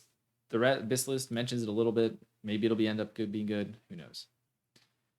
Mark of Norganon. Again, we talked about a little bit for the tank one, but it seems like maybe a rogue with no expertise could try and use this if they're missing Greatness again, something like that. But if no one wants it, you could try giving it to a Warrior or a Bear, and they could mess around with it. Envoy, obviously Hunter first. We give it to Rogue after because The DPS warriors are going to want some of the other lower, I guess, hit options would be nice for some of the warriors. So obviously give all these weapons to hunters first. They're all ranged weapons. After that, they're stat sticks. Spinning Fate is on Abyss list for Arms Warrior and is very good for Even Fury. A great hit option for especially a warrior. On to weapons. This is one of the weaker ones. So first thing, let's talk about this is two-handers, right? We did bows, but now we're on to two-handers. A few things to note about two-handers. Arms warriors need to use either spears or axes. And that's because they want to play polearm spec. And that is their best specialization type. So they need a spear or an axe to do the most damage. A class like a Retribution Paladin, two-handed, unholy, they have no weapon requirement. Doesn't really matter. Also important to mention, so much attack power is on these items for Feral that they're all. It's no longer the case that you wouldn't necessarily give a contested spear or something to a Feral. Sometimes it's actually better for a Feral. So in this case, Black Ice would actually be better for Feral than any of the other classes, simply because of how much damage it does in that Feral attack power early on. Definitely not on any Abyss list, though. Jawbone. So Jawbone is an item that is very, very close to Abyss for Unholy. I would heavily recommend if you have a two-handed Unholy player, give them Jawbone, and that's going to be their weapon for the phase. Very close to Abyss, very high haste, very strong for two-handed Unholy. It's also very strong for Ret and near Abyss for them too. If a Ret gets this, I would also, that's their weapon for the phase. Very strong. A Fury Warrior can use this. Arms Warrior is not listed because they don't want the mace. Not the best for a Feral. Inevitable Defeat. This is an item. We're going to talk about some tank stuff here too. Inevitable Defeat. This is an item that can be used by a lot of people, actually, to varying effect. Now, a lot of Blood DKs are going to try and dual wield one-handed weapons. But I think it's important to note that Inevitable Defeat actually is pretty decent for them. And when this drops, I mean, who else are you going to give it to? You might find a home for it. It's a little fast for the Warriors and the Rets. It's not the best for them. So this is definitely something that a Blood DK could use decently. And then Last Laugh, which is their BIS weapon, they want two of them to dual wield. You could potentially even give Last Laughs to DPS at that point, and that could help the raid. We'll talk about Last Laugh more there, but yeah, the Blood DK doesn't get a ton from tier and stuff. So if they want a big item like Last Laugh, they probably do deserve it. But Inevitable Defeat would be, I think, fine for a lot of Death Knights to sit on, even if they would prefer to dual wield. It's perfectly fine for them to use this for a while, even though it is not on their BIS list. Armageddon. This is pretty good for a Ret. Not BIS, but pretty good for a Ret. It's pretty far away from BIS for some of the other classes, but it's not bad for Ret. They would rather have Jawbone, though, or, the big axe that everyone wants from KT. Death's Bite, surprisingly bad. Maybe an Arms Warrior you could try and use it because they sometimes need to hit. It's a little fast. Doesn't sim very well. But yeah, it is an axe, so maybe try and give it to an Arms if no one else can use it, but not the best. Crypt Fiend's Bite. Now this is a slower weapon, which is good. But again, it's got agility. Can be used decently by a Wrath. Can be used decently by an Arms. Could be an option for a Feral. But yeah, it is overall, an alright weapon. For a lot of classes, it's actually going to outperform some of these others. For Warriors, it's better than like Armageddon. All right, Betrayer of Humanity. This is the big one. It's an axe, and it's the only 226 two-handed weapon here. The reason why we're giving it to Arms and Furies is because specifically Arms wants an axe, and this is the only. There's a pretty big drop down from the next best axe or spear. If the mace here, that's actually quite good, 3.6 speed, jawbone. If this was an axe, then you wouldn't have to worry about this as much. But yeah, this is best suited on an Arms because they have that weapon restriction. Now, Fury can also use this really well. It's a very big damage increase. The reason red is a little lower is just because they sim well with Jawbone, and they don't gain as much from Jawbone. Same thing with Unholy. Unholy Jawbone is almost the same damage as this. Note that both of these classes really like strength. So not having strength on this is kind of a bummer for them. Okay, on to Staff of the Plaguehound. This is a bear item over a cat item. Journey's End. This is going to be a cat over a bear over a hunter. Now this is kind of a tricky one. Do you give this to a hunter or do you give this to a bear? It just depends if your bear has gotten something. If your bear's got a reasonable item, then they can kind of chill on that. But otherwise, they might feel like they have to go for Journey's End because it'll be a really big upgrade for them immediately. If they're sitting on something pretty weak, especially if they don't have a raid option, you should still give Journey's End to a bear before a hunter. It's going to be a much bigger upgrade, even though it's BIS for hunter. So it depends on what the bear currently has, but usually bear over hunter. Undead Carry again, and this is another stamina-based weapon for a bear. All right, last laugh. We talked about it a little bit before. It is outright BIS for Prot Warrior, and they don't have a lot of great alternatives. It is good for a Prot Paladin, but they can use this thing below called Broken Promise. Unholy Decay can use this item as well, but they don't benefit from the defensive stats. And it's not significantly better than normal unholy weapons.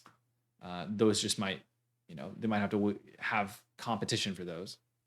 And then we got Blood Decay. We talked about it before. It's technically 2 last laughs is BIS for Blood Decay. Your Blood Decay is eventually going to want them. But your Blood Decay is kind of fine wearing whatever. Your Blood Decay is getting a lot of threat from their Icy Touch, not necessarily weapon-based attacks. Even in AoE, it's not like they're smacking things with weapon-based attacks for a tremendous amount of threat. It's mainly spell-based stuff, which scales with strength and all that, but not necessarily DPS on a one-handed weapon. So for all those reasons, I would say Blood Decay or Unholy would be towards the bottom.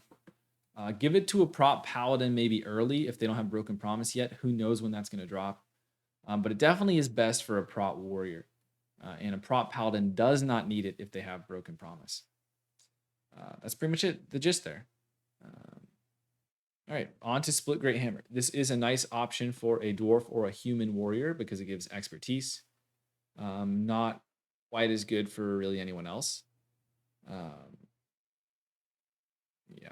Even if you're like a paladin or something, a dwarf, specifically a dwarf paladin, they would rather have the strength of something like Broken Promise, the better tank stats, and of course, the better speed.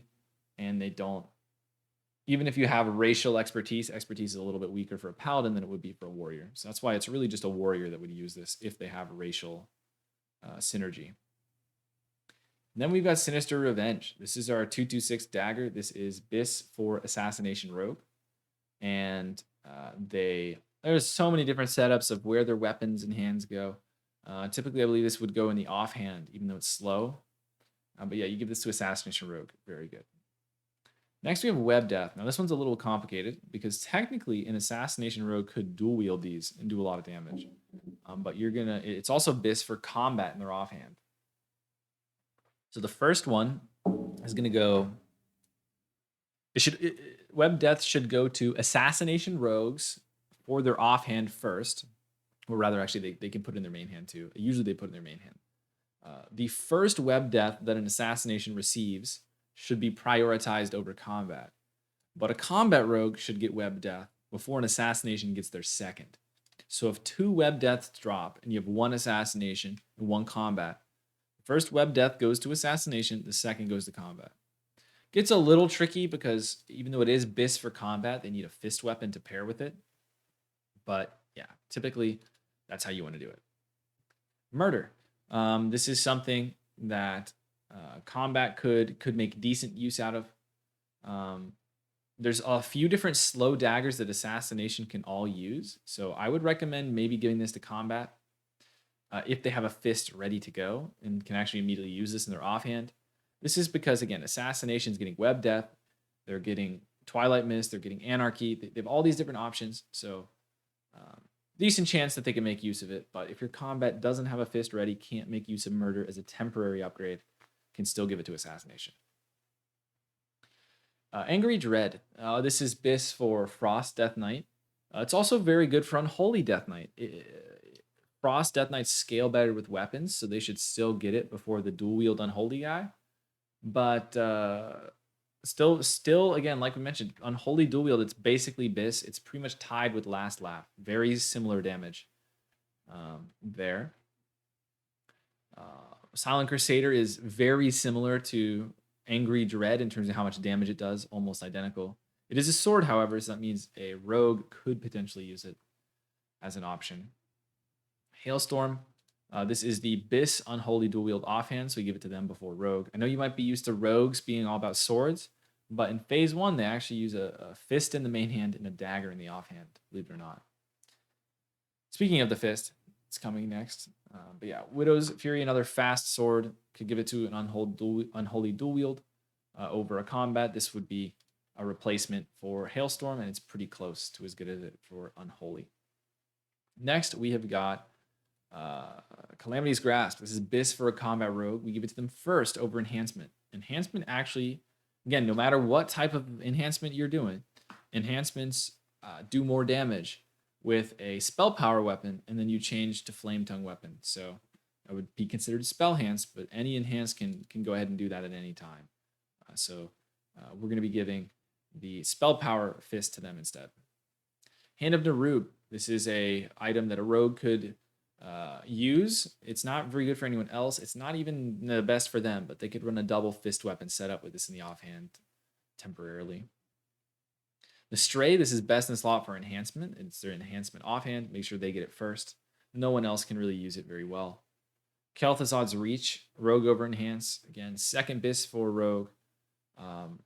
Would be like third Biss for enhance around there. Well, I mean, there's actually quite a few things that enhance could use. There's a lot of combos, so maybe not third Biss, but reasonable for enhance. But that's it. That's the last of the weapons. Last up, we've got the casters. Hope you're hanging in there. Obviously, we've got some healing items and some typical caster stuff too. So we're going to be going through it all. Let's get started. H-Pals do use an offset helmet. Pretty much they're going to settle with this as their Biss helmet, even though there's a leather one that's slightly better. They're probably not going to get it, at least not quickly. Bad helmet here, not very good. We're going to be going pretty fast over the plate, and especially the male healing stuff. Very bad helmet, don't worry about that. Helm of Unleashed Energy, reasonable for an Archon, but again, they use their tier helmet. Reconciliation, now this is the great helmet. This is Biss for Resto Druid, Holy Paladin, Elemental, and it is individually Biss for Boomy and Resto. Now, Boomy and Resto use their sets, so we don't worry about that. So we give it to Resto Druid, then H-Pal, then Elemental. Good helm for all of them, though. Cowl of the Parish, not good. Helm of Fungal Bloom, this is an MP5 helm. Again, we're going to give it to Resto Druid because these other classes are going to use tier. Reasonable item placeholder. Next, we got Enamored Cowl. This thing is going to be a shadow item that is pretty good, and a Shadows and Discs can use this thing. Yeah, just give it to somebody that is not going to have a tier conflict, basically. Give it to someone like a Warlock, they're going to replace it with their tier, whereas one of these other classes can sit on it for a while. Now, Hood of Rationality is a little bit better for Shadow Priest and Disc, the two we just talked about. This is Biss for them. It's also just really good for like everyone because it's 2/2/6. But again, Warlock and Mage would replace it with tier, so keep that in mind. It's not that I love Shadow Priests and Discs and hate Warlocks and Mages when I keep mentioning them higher. It's just that, again, the Warlock and the Mage have really powerful sets that they don't really want to break. And Helmet's not the slot they usually use an offset item on. All right. A Cowl of Innocent Delight. This item is not very good, no meta. Cowl of Vanity. We've got, surprisingly, pretty good for a Holy Priest. That's Holy Priest here. And yeah, just an alternative for a lot of these classes that can use it. It's certainly not bad for any of these. Just find a home that uses Spirit. Gothic's Cal. Now this one doesn't have any spirit. It's pretty decent for a mage, but again, they're gonna end up using tiers. So just give it to anybody who'd use it. Like I mentioned before, a lot of these caster items don't matter as much. There's so many alternatives. It's not worth getting too into. All right, Epaulets of the Grieving Servant. These things are just a random H-Pal item. No one cares. Another random plate H-Pal item. No one cares. H-Pal, this is about as good as the tier, but there's no set bonus. So elevated layer pauldrons is something that could sit on. Reason why they don't necessarily need to be super fast or super high on the tier shoulder. Focusing energy epaulets, random plate shoulder again. I don't know why there's 4 plate shoulders for healing, but there is. More stuff. This has MP5 on it, so it's a healer item. Both shamans and paladins use their tier. Not a big deal there. Individually, this is a really good item for a Resto Shaman, but again, they use their tier. For the Resto Druid, we're gonna give this to Resto Druid because Boomies use their tier. This is pretty good for Resto Druid. They might sit on this for a while, even though they have some other options. There's a cloth version that's pretty good for them too. All right, Mantle of Eternal Sentinel. Definitely give this to Elemental before Resto and Boomy because those guys use their sets. This Elemental could sit on this for a while. It's pretty much very close to Abyss for Ellie. Mantle of Dissemination. This item is very good individually for a ton of classes. But again, a lot of these classes are using tier, specifically the Boomy. So yeah, Shadow Priest, it is like their tied Bis. They don't have to use their tier shoulder, could free it up for someone else. Disc and Holy Priest can also use this instead of tier shoulder. Then just give it to kind of whoever. Obviously not very good for spirit people. And not the best for Resto Druid because they don't like crit. Even though Hots and stuff can crit, Resto Druids still don't like crit in Wrath. Mantle of the Locusts. Reasonable item. Bis for Resto Druid, reasonable for everyone else. Give it to Resto Druid and H Priest because they uniquely like it more than others. But yeah, lots of people can use this one. Mantle of the Corrupted. This is going to be Bis for an Elemental Shaman. Can give it to them before other people. But, you know, there was other options that Ellie might have to. But most casters are using their tier shoulders, so this isn't a big deal. Fatigued Sage. Just give it to anybody. It's actually pretty good for Destro because it has no haste. If they use the Spirit Tap glyph. If you care about Destro. All right, random shoulder. Just give it to whoever. Not a big deal there. Chest guard of Bitter Charms, not very good. More H-Pal stuff. Not even Bis for H-Pal. Another H-Pal chest. This mill chest is quite good. This is an item that your Elemental Shaman can use instead of tier chest, and then your tier chest can go to someone else. They don't need to use the tier set. So definitely should go to Elemental, and they should. This is Bis for them. All things concerned. Abyssless might show the Elemental tier chest a little bit higher, but they're essentially equal in power, and so your Shaman should go with this one for Ellie. Quivering Tunic, again, random R Shaman options with MP5. They want their set bonuses. This Tunic of Ancient Guardian is 226. Individually Bis for Shaman and Paladin for healing, but they both use tier, so maybe you can use it as a temporary upgrade. Definitely would recommend H-Pal potentially trying it. It's hard. If the H-Pal breaks their 4 set and they lose the Holy Light mana reduction and they get MP5 in return, it's kind of redundant, right? What's the point? This Tunic of Prejudice is actually good for Resto Druid, something they should be using and sitting on for a while. Rest of Vitality, placeholder for Arsham. It's got MP5. Blanketing Robes of Snow. This is best in slot for a Disc Priest, close to Bis for a Resto Druid. Near Bis for a Holy Priest as well, but this is great for a Disc and should go to them first. Again, if you've got a caster, that feel free to give this to like a mage or a warlock early. Well, I mean, this is MP5, so maybe not this one, but generally a lot of these items can go to whoever as long as it doesn't mess with tier. This is a Bis item for Shadow Priest, and it's also basically Bis for Ellie. We talked about that male chest before. They can use this if they need hit. Give it to a Shadow or an Ellie before anyone else that's going to replace it with tier. Robes of Mutation. This is obviously a crit item, not going to be the best for Resto Druid. Surprisingly pretty good for Disc and Shadow. Give it to one of them. Uh, these Digested Silken Robes, just placeholder spirit thing, not very good. High crit. Sympathy, actually really good. Insane amount of MP5, which makes it a very, obviously a healer, obviously sustain item. So not every healer is gonna feel like they need it, but on paper, it's very good for Disc and Resto Druid near their Abyss. Next, we have Gown of the Spellweaver. And this one has hit on it. It is Biss for every caster that can use it with their tier situation. So yeah, there's no spirit on it. Just pretty much any caster can equip this, and it'll be amazing if they can use the hit. If they're not using a tier piece, we've already said before. There's a bunch of great items for shadows and LEs, so it doesn't have to be them. Just give it to anyone. Sanctum. This is a Biss chest. Biss for Holy and Holy Priest and Resto Druid. Close to Biss for Disc. Close to Disc for Shadow Priest. On paper, it's great for Arcane. You could even potentially use this in Arcane and switch the off piece.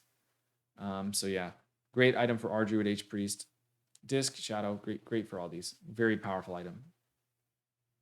More plate random stuff we don't care about. These are Biss for H-Pal, but they have no competition for the Abetment Bracers. Mutual Respect. These are Biss for Elemental. Give them to them. I guarantee you these are going to end up being on Biss list for Resto Shaman too, once they have enough mana regen. But there's an MP5 one that the Resto Shamans can also make use of. So this one goes to Arsham. Swarm Bindings. This is a good item for a Boomy. Because of the crit, Resto Druid doesn't really want it. Esteemed Bindings. Our Druid can use Valor ones, and the Boomy, they're better than the Valor. You could really give it to Boomy or Resto Druid, but in theory, the Resto Druid, long term, could just use the Valor ones and get more. Or healer stuff. Just give it to anybody. Our Druid doesn't want the crit. H Priest doesn't like the low intellect. It's a Holy Priest and Holy Paladin. Don't like this as much. Bindings of the Expansive Mind. This item is very good for anybody that wants hit. And I know everybody's going to freak out about Unsullied Cuffs because it's on every Biss list. But believe it or not, these are pretty much equal to Bindings of Expansive Mind if you need hit. And if you're switching out stuff, whatever, these are very good. Don't sleep on these. Speaking of, but there's no particular class that needs them. No spirit, nothing really pointing to who would benefit specifically from them. All right, Unsullied Cuffs. Now these things have spirit on them. They're Biss for everyone, pretty much. They're best to use on people that can use spirit well. And they're better for, clothies over people in mail and stuff. But yeah, your Demo, this is the first time we mentioned the Demo stack. This is an item that could be decent for a Demonology Warlock that you're looking to stack with a lot of spell power. This is going to have significantly more spell power than the next best wrist because it gets a socket and high spell power, high item level, with high spirit. So very good for a Demonology stack. After that, Arcane, Shadow, Warlock, Resto Druid, Disc, H Priest, these guys can all use it. You might say, oh, well, our Druid and H Priest and Disc, like, why are they? What's going on? Healers, or this guy uses leather. What's going on there? Well, when it comes to this item, some of the leather wrists have a bunch of crit on them, which our Druid doesn't like. And also, when it comes to, the Unsullied Cuffs, these classes can't use the hit version. The hit item, Expansive Mind, is a good item for the other classes. On to Bands of Impurity. These are near Biss for Boomy. Pretty good for Boomy. That's why Boomy isn't listed on the Unsullied Cuffs. Between this wrist, which has high crit, which they like, and all the different leather wrists, they do not really need Unsullied Cuffs. These wrists are just whatever. They're certainly not terrible. Just kind of whoever wants them. Spirit Caster. When I say Spirit Caster, I mean, obviously Elemental Shamans don't have anything that benefits from Spirit. and Resto Shamans, Holy Paladins don't benefit from Spirited at all.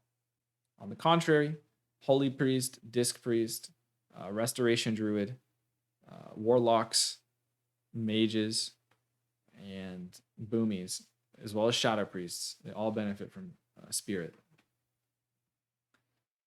It all converts to, for most of those casters, it converts to spell power as well.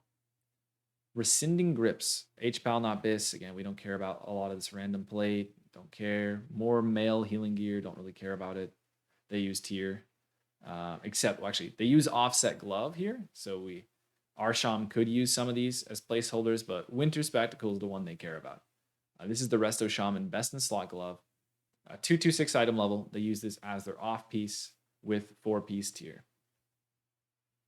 Benefactor gloves. Again, this is a Elemental Shaman BIS item, so make sure they get it. Peaceful Death, essentially just BIS for our Druid. Give it to our Druid. Very good for our Druid. Dancing Bear, you see the crit goes to the Boomy. If there's not crit, the our Druid can make good use of it. Boomies love crit. All right. Gloves, a token of token respect. This is actually good for a lot of people. Arcane actually is the only class that has this on Abyss list. They can use it as their offset piece with 4-piece tier. I would recommend, that's a good setup too, because they're not using legs. As long as Arcane isn't using their legs, as long as they're using tier legs and they're not looking for leg as an off piece, I think most Arcane setups are going to be nice. Besides that, Disc, H-Priest, R-Druid, it's all pretty much very close to BIS, tied BIS, and they can all use it. Obviously, these classes will replace it with tiers, so they are lower. Grandeur. Shadow can sit on this. It's very close to BIS for them. Even though Ellie and Boomy could use this pretty well, Boomies are eventually going to use their tier and might even at this point be using 4-set tier from like 10-man by the time they first see this. So, yeah. Fallen Wizard. I'll give this to whoever. Maybe a Shadow Priest, maybe a Warlock. It's pretty good for Shadow Priest. Wraps of the Persecuted. This item is going to be pretty decent for Disc. Near BIS, and then any other healer can try and make use of it. No Spirit, so Resto Shaman can even use it. More HPAL stuff. Divine Grace is their BIS. Great item for them. No one else really cares. Recuperation. This is the Resto Shaman Best in Slot belt. Still very good for Ellie. But Ellie can also use some of the other cloths, some of the other versions, but still Ellie would love this after the Resto Shaman. Resto Shaman have an MP5 version they can use too. Hopefully this drops. Maybe you can give this to Resto Shaman, and then this one can go to Ellie. Shackled Cinch is going to be mediocre for both Ardruid and Boomy. It's an item. It's not very good. The Unraveling Strands of Sanity. This item is 226. Ardruid second BIS. It's got MP5 on it, so it really can't be used by anyone else. This Belt of Potent Chanting is okay, Boomy option, nothing too great. Now Heedless Magic. Now this is BIS for pretty much everyone. I again want to stress the hit version, Cincture of Polarity, is also very similar in value to Heedless Magic, and definitely a great hit option. Don't sleep on that. With that said, the Demo Warlock that you're stacking explicitly would like the additional spell power here. Not only does it have more spell power than Cincture of Polarity, it has Spirit. Very good for the Demo stack. BIS for Arcane, Disc, Holy. Great for them. Now, Resto Druid has some other options. Warlock, that isn't your Demo stack. Fire. These guys all can use it pretty well. But all of them can also use Polarity as well. So, Ellie last because of the Spirit. We don't want to waste the Spirit on that. Cincture of Polarity, again, we just talked about it, as long as you can use the hit. It's great. It's listed as the Elemental BIS belt. So can give it to them because it's on their BIS list. Decently better, a little bit better than the male belt in terms of stats. And obviously they can't use Heedless Magic, so it's a good reason to give it to Elemental. Also very good for Fire, and it's also on their Abyss list. Elemental and Fire. Abyss. They balance. Druid, all these guys can make reasonable use of it as well. Great for them. But hopefully you get a lot of Heedless Magics to drop. In more serious guilds, you're going to see obviously not giving stuff to Resto Druids and some of the healers to try and pump out more damage. But keep in mind that in the average guild, kind of goes both ways, you know. The belts, there's some really good belts too that are easy to acquire for casters. This should not be a big drama item. Even though it's a 226 item and it's big, there's so many alternatives that are close. All right, we got this MP5 belt. Give it to a Disc or an H-Priest, not the best. Sash the Parlor again, a nice little Arsham option. Got some MP5 on it, not the worst. This is about the level of the Heroism belt, not the best. False Dignity, whatever. All right, Leg Guards of the Apostle. This is random plate. No one cares about it. They use their tier legs. Arsham uses tier legs again. We don't care too much about some of this stuff, even though it's pretty strong for them. If they don't have tier, not a big deal. Voracious Shadows is individually very good for an Ellie. Well, I say very good. They really want the cloth legs we're about to cover that are really good for a lot of people. But this is their second bis, so give it to them before Ellie. Ellie, again, would want it more than Arsham. Arsham uses tier in this slot, so definitely give this to Ellie first. These are bis for your Restoration Druid, so give them to them. Boomy uses tier. Desecrated Pass, not a good leg. Distorted Limbs. This is a nice item. It is neck and neck up there with Resto Druid for tie to best in slot. And it could be a temporary item for anybody else, whoever wants it. Yeah, Demo might not use it too long, but yeah, our Druid and then kind of whoever. Leggings of Atrophy are decent for most casters that can use the hit. They're not on any bis list, but they're, you know, as long as you're not getting the best ones, which we're about to talk about, which are the Wanton Spellcaster, as long as you're not getting those, you know, go for these. These are great for everyone. A lot of classes use offset leg as well, such as the Boomy. The Boomy does use offset leg. I don't know if I said they didn't here, but that leg is not that great for them. All right, on to the Mortal Arrogance. These are best in slot for a disc. They are best in slot for H-Priest. They're close to bis for Boomies and Spriests. But again, they've got their eyes on some other items, but these are going to be good alternatives if they can't get the item. Leg Wraps of the Defeated Dragon are, you know, very good for a Demonology Warlock. I recommend giving this to your Demo Warlock who's stacking spell power. We compare them to the bis legs we're about to look at. They have sockets that let you get more spell power, and they have spirit. So it's going to be a higher spell power item for you know, boosting up the raid's spell power. So Demo, then kind of whoever. It's still a good item for other people. Now, Wanton Spellcaster, these are going to be bis for Elemental Shaman. They're bis for Warlock. They're bis for Fire. They're bis for Boomy. They're bis for Shadow. They're individually bis for a Demonology Warlock. And they can be bis for Arcane in some setups, but yeah, Arcane should go last. They can use tier leg. Demo Warlock should be next to last. They can use that leg we just talked about. Shadow and Shadow can use the legs that some of the other legs we've talked about before. Now, Elemental Shaman doesn't have access to a lot of the really good spirit legs. So the upgrade is actually the biggest for them. If you do have an Elemental Shaman, they're going to see the biggest upgrade. They love haste. They don't love crit, and they can't benefit from spirit. Most legs either have crit or spirit on them. So Wanton Spellcaster is the biggest upgrade for them. Now, obviously, Affliction really like it too, and it's a very big upgrade for them. Affliction is a great candidate. Fire has some other options and stuff they can use, but still very good for them. Still very good for Boomy.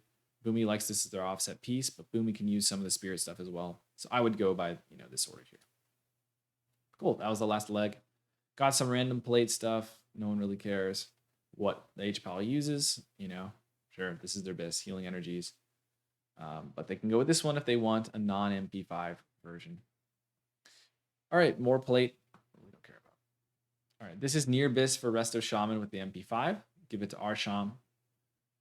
Eruption Scarred Boots. This is Resto Shaman Bis. Now, in this case, people sometimes get frustrated if they don't get an item that's on their Bis list. This is Bis for Resto Shaman, but you could easily give this to an Ellie first and bank on the MP5 dropping for your, bank on the MP5 dropping. But it's tough. It's tough to go with that gamble because Ellie also, at the end of the day, is going to have a bunch of cloth on their Bis list. So anyway, Atonement Greaves. We have got Tide Arbis, Arsham. You can see there's multiple Resto Shaman MP5 boots they can use. These boots are pretty bad for Boomy, but they're actually pretty good for Resto. So give them to Resto for sure. Septic Wounds. These have crit on them. Decent for Boomy. Give it to Boomy. Footsteps of Malagos are 213 leather. Now, these things, the Footsteps of Malagos, I don't know why. They look like they're male. They are leather. And they are Bis for Boomy. And they're Bis for the Shaman. They're, again, eventually going to be a good item for the Resto Shaman, but they've got so many other options. And it's not listed on their Bis list usually. But yeah, Boomy, then Ellie, because Ellie has some male options, then the rest. Now, Serene Echoes, another item that's going to be Bis for, or Tide Bis, I guess, for Disc. It has no spirit, so it's actually pretty good for a Resto Shaman too. It's got some crit, some MP5. The other healers can use it as a temporary thing too. Next, Boots of Persuasion. This boot's actually pretty good. Tied for Disc Bis, not bad. For most other people, it's not as good, but yeah, good for Disc. This is the boot that's actually pretty good. This is basically Bis for every caster that can use the hit. Now, Arcane Tramplers is going to be on pretty much everyone's Bis list. But Impetuous Ideals, definitely give it to Clothies preferred. There's some good leather and good male boots. So give this to Clothies first, but it's good for any caster. Arcanic Tramplers, again, also good for any caster. It's very good for Demo. High level of spell power for that. It doesn't really matter who gets these boots because there's other really good Valor boots that you can use. But yeah, Arcane really likes these boots. Resto Druid Shadow, Warlock, they all like them. Disc, Holy, have some other options they can use. Fire, they're not on their Bis list. Fire has, I believe, the Impetuous Ideals on their Bis list. And then Boomy and Ellie have leather and mail options they can, of course, use. Forlorn Wishes, again, just more stuff. H-Priest Disc, pretty good for them. You can see there's so much redundancy when it comes to these items. But that was the last of the main item slots. Now we're going to go to like jewelry, necks, cloaks, rings, trinkets, weapons. Already talked about the necklaces, so we're going to skip past this and reference the list we have in the tier page.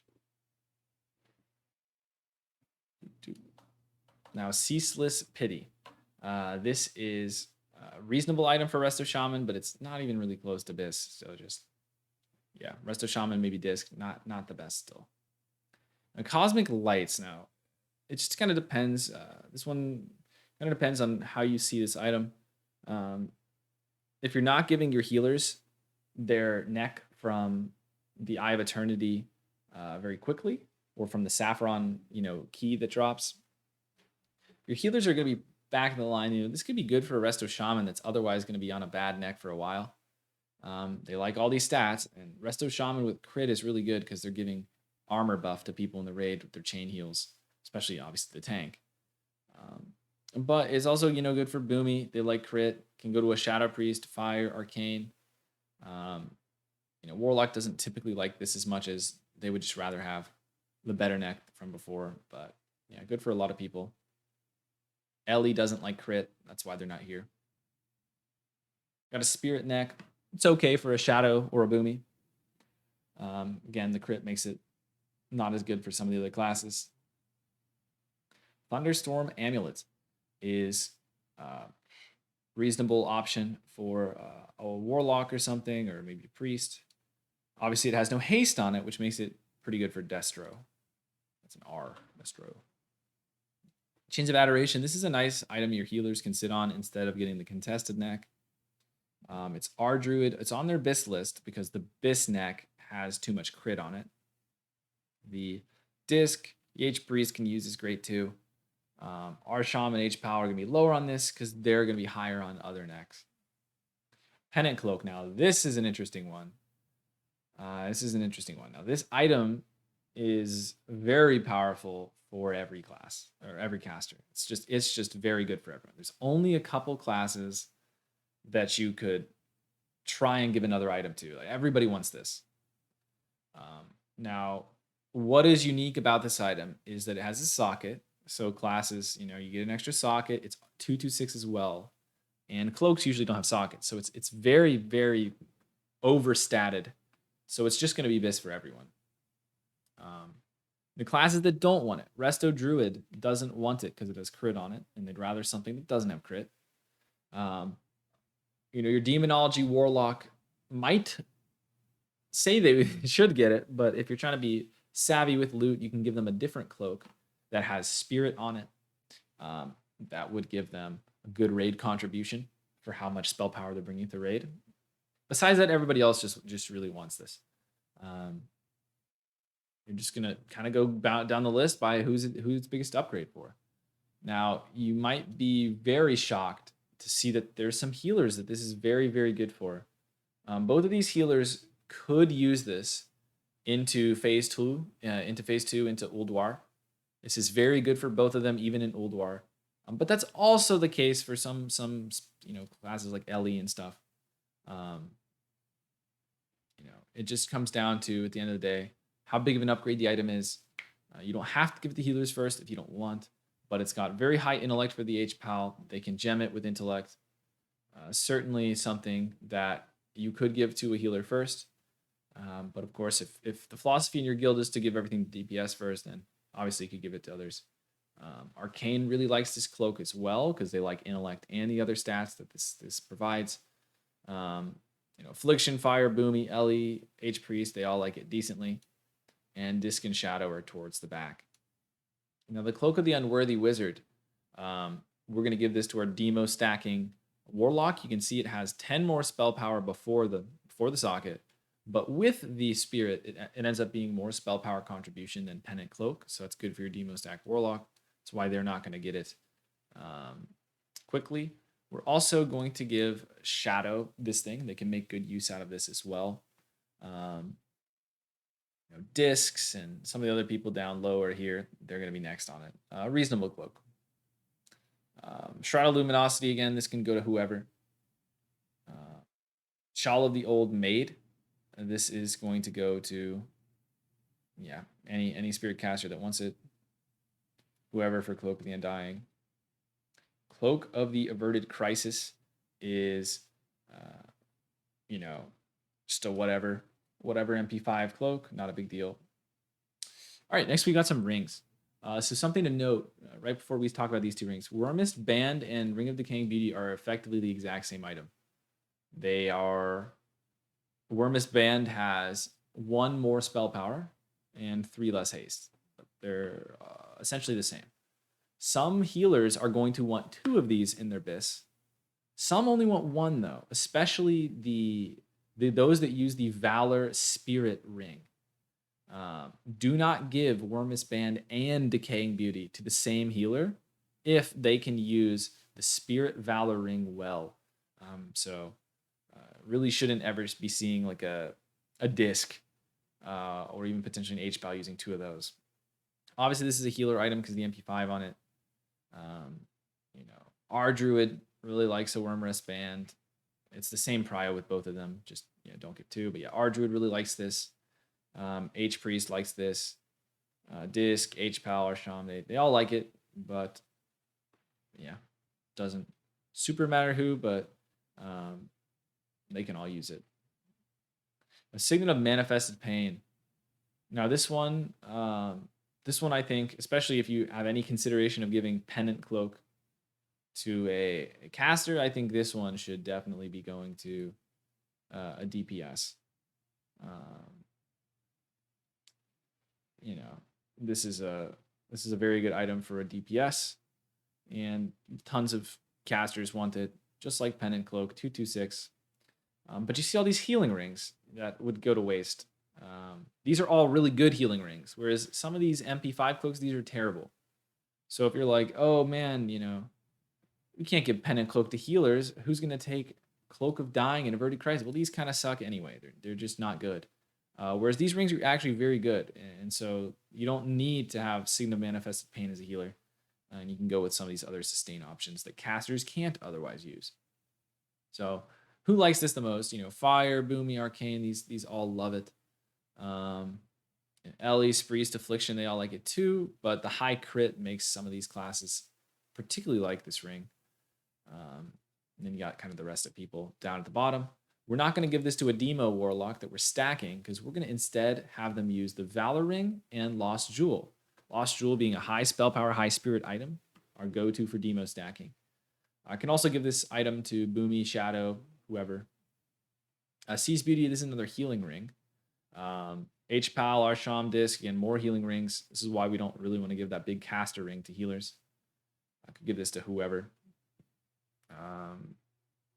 Yeah, maybe the more MP5 oriented healers for this one.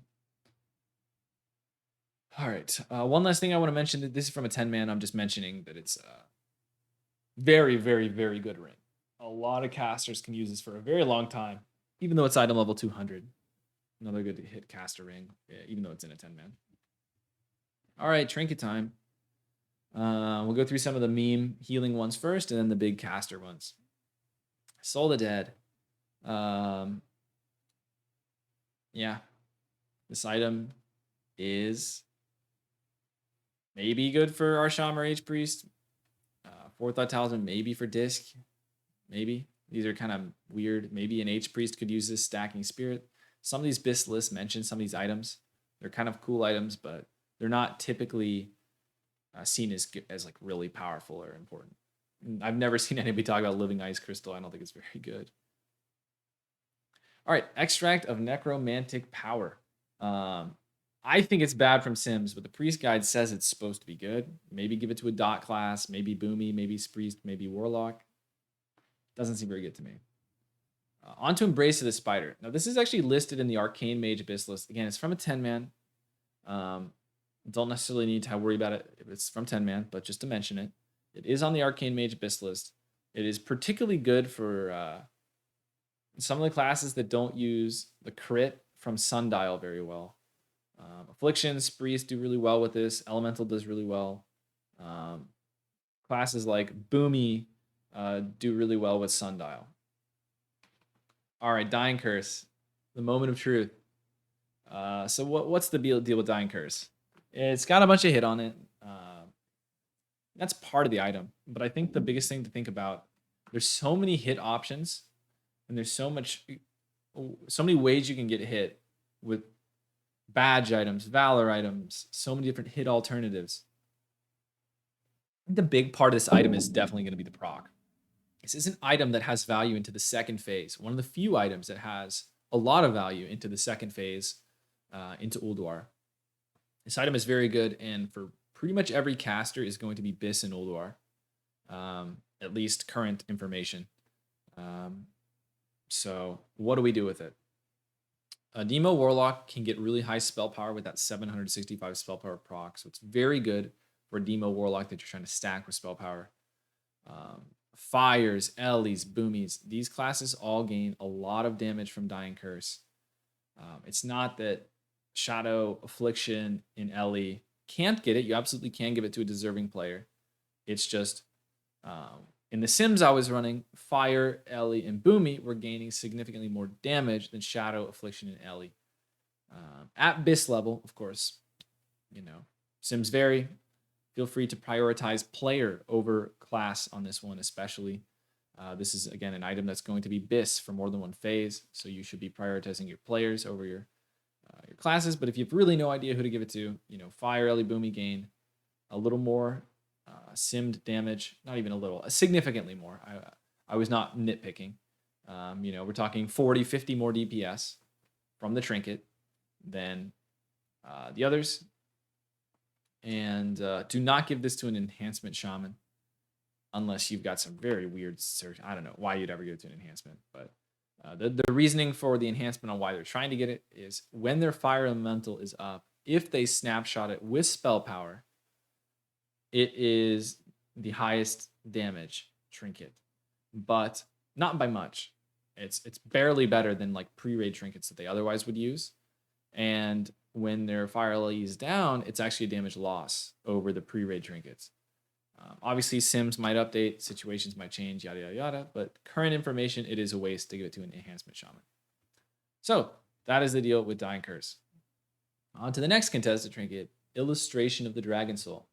Now, this item has stacking spell power and healing power.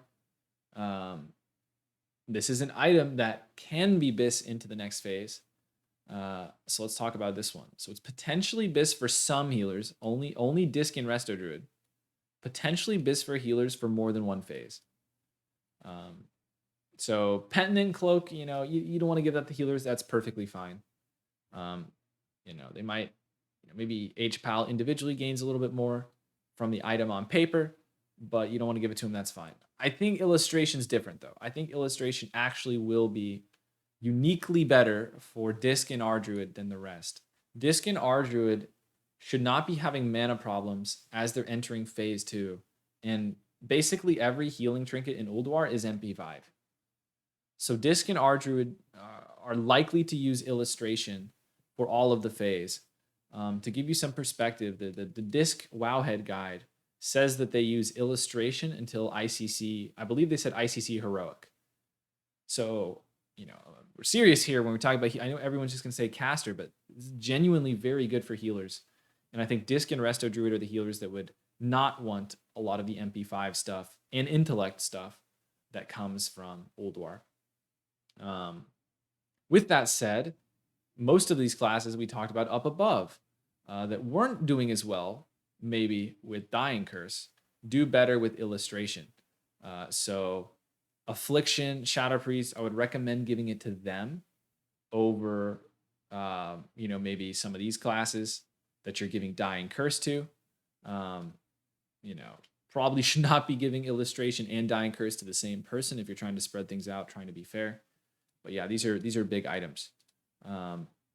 Arcane and Boomy seem to sim pretty poorly with these. Arcane, it's not on their BIS list. It is on Boomy's BIS list, but iSim Sundial is being basically identical.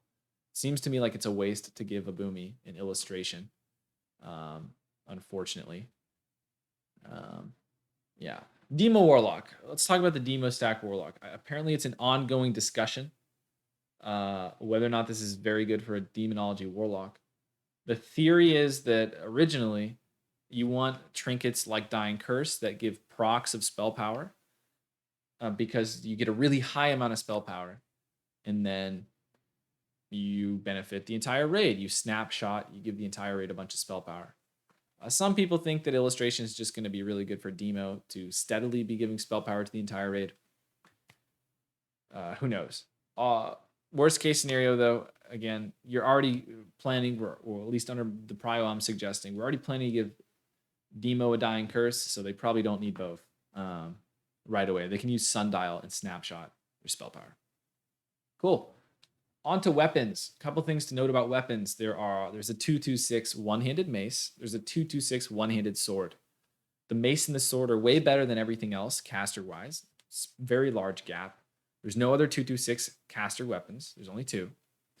The mace has MP5 on it, which makes it slightly more efficient for a healer. With that said, though, the MP5 is not. It's MP5. No one. Come on. Let's not act like Torch of Holy Fire has to go to all the healers first because there's 19 MP5 on it. How often is that MP5 going to decide to fight? Very rarely. right? You'd be fine to give it to a DPS. So keep in mind that the sword is better than the mace, but different people use different weapon types, obviously. The sword is better than the mace, specifically for casters because it doesn't have MP5 on it.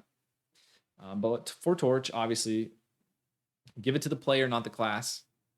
It's best for every caster. I mean, I ran a bunch of sims. I looked at the way the stats work for everybody. There's not really a real class that you should lean towards. You know, give it to a deserving player. Give it to someone you don't think is going to quit. You know, give it to somebody who hasn't maybe gotten as much. Whatever you want to do with it. But I'd give this to player, not class. Again, there's only a couple 226 items. It's a big deal. The weapons are very big damage increases, except for basically like Dying Curse. This is the biggest damage increase of anything by far. So it's Dying Curse and the two weapons are like the big damage increasers. And it's very big damage increase, especially if you had something weak that you were coming in from pre-raid. So these are big. But yeah, no specific reason to prio any specific caster. They all have, there's a bunch of alternatives that are pretty much equal. The Ellie, the Boomy, the Shadow, they all pretty much have equal alternatives. So on to Turning Tide. This is the best caster one.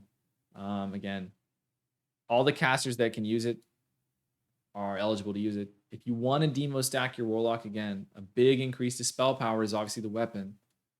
So that would make sense if you're demo stacking that they get the first weapon.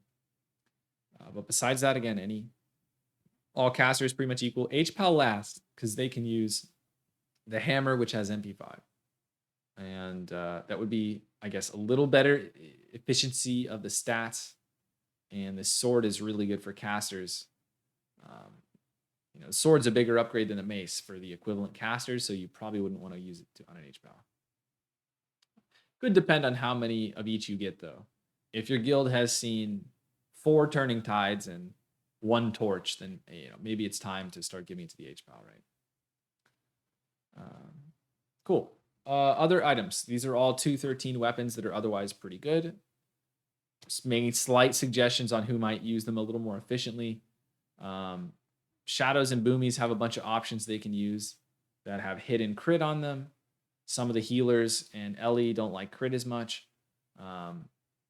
Wraith Strike, we're going to give it to an enhancement because it's their BIS, but Resto Shamans, Ellies, R Druids can all use it. I forgot that an R Druid could use it, but they can all use it. The Impossible Dream, again, a bunch of crits, so not quite as good for the R Druid. But a Boomy, a Disc, Shadow can use it. Ice Spire Scepter, this is more of a, it's another spirit item, no crit on it, so it might be good to give this to an R Druid, especially if they're not in line for the big mace. I also mentioned, have it written but didn't mention it, you might not get very many of these caster weapons. Again, keep in mind how many people in your raid need this. There's a strong chance that potentially by the time you are handing out Valeniers, you probably have enough weapons that Torch is not going to be a big deal. But mentally, some people don't like the idea of the same person getting the first Torch and the first Valenier. So maybe don't give the first one to a Valenier person. Other weapons, again, just kind of throw them around, life and death. I think you can definitely give this one to an HPAL. A Warlock, I think, can use a lot of the spirit and hit daggers and stuff pretty well. So Warlock, I think, would be good for Haunting Call and Soul Blade. Again, obviously, while they're waiting for the big one. Now, Common and Great Staff in the Nexus. I would say this is like the only good staff. The rest of them kind of are bad. It is about equivalent to one of these weapons in a medium offhand. If you've got one of these weapons in Abyss offhand, it's going to be better typically than the Great Staff of the Nexus. But it's around that level if you're trying to get a gauge for how good it is. It's actually pretty good, but it has a ton of hit. 95 hit rating, which is really hard to use sometimes. I would not recommend giving this to someone who has Dying Curse because they're probably going to have way too much hit, and it's going to be hard to take off, especially if their tier pieces have the hit and they can't really take them off. Yeah, again, Fire Mage, really love it. Love hit a lot. You could try and give it to whoever, but it's tough to make the hit work. But it's decent. Now, this staff, I think, both boomies and mages can make use of the crit well, but again, it is a step down from the staff, and the staff is definitely a step down from the bis weapons. This staff is going to be worse than pretty much any main hand offhand combination that's eye level 213, pretty much. Best used though, again, by the boomy. That high crit, the boomy can make decent use of it. But look, I mean, 461 spell power. Look at these one-handers. They have 461. I don't know why the 213 staffs and one-handers have the same amount of spell power.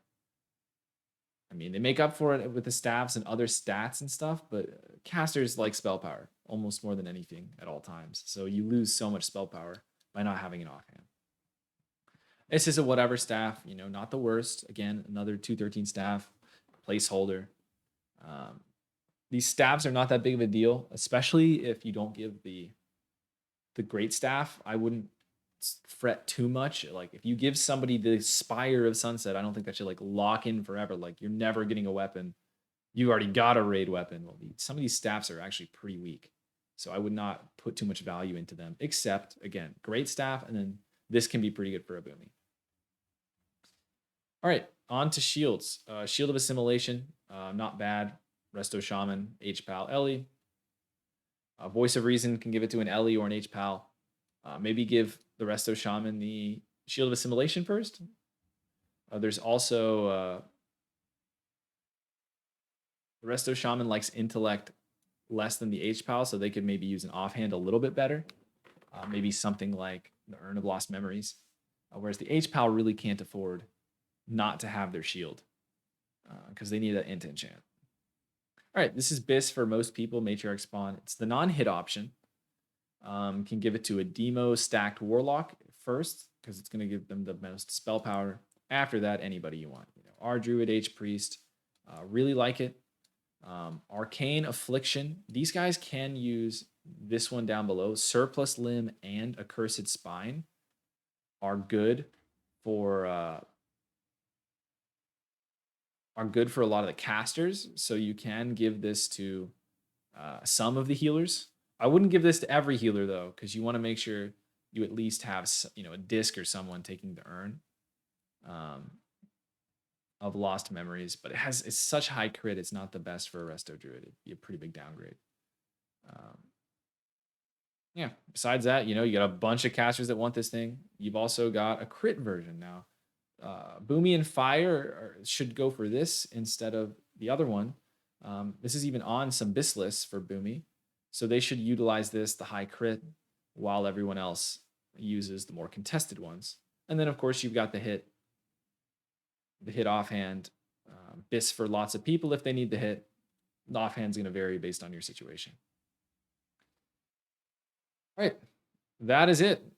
Let me know what you guys think. Obviously, went through a lot of items. A lot of them don't matter. Hopefully, this gave you an idea of how good some of the items are.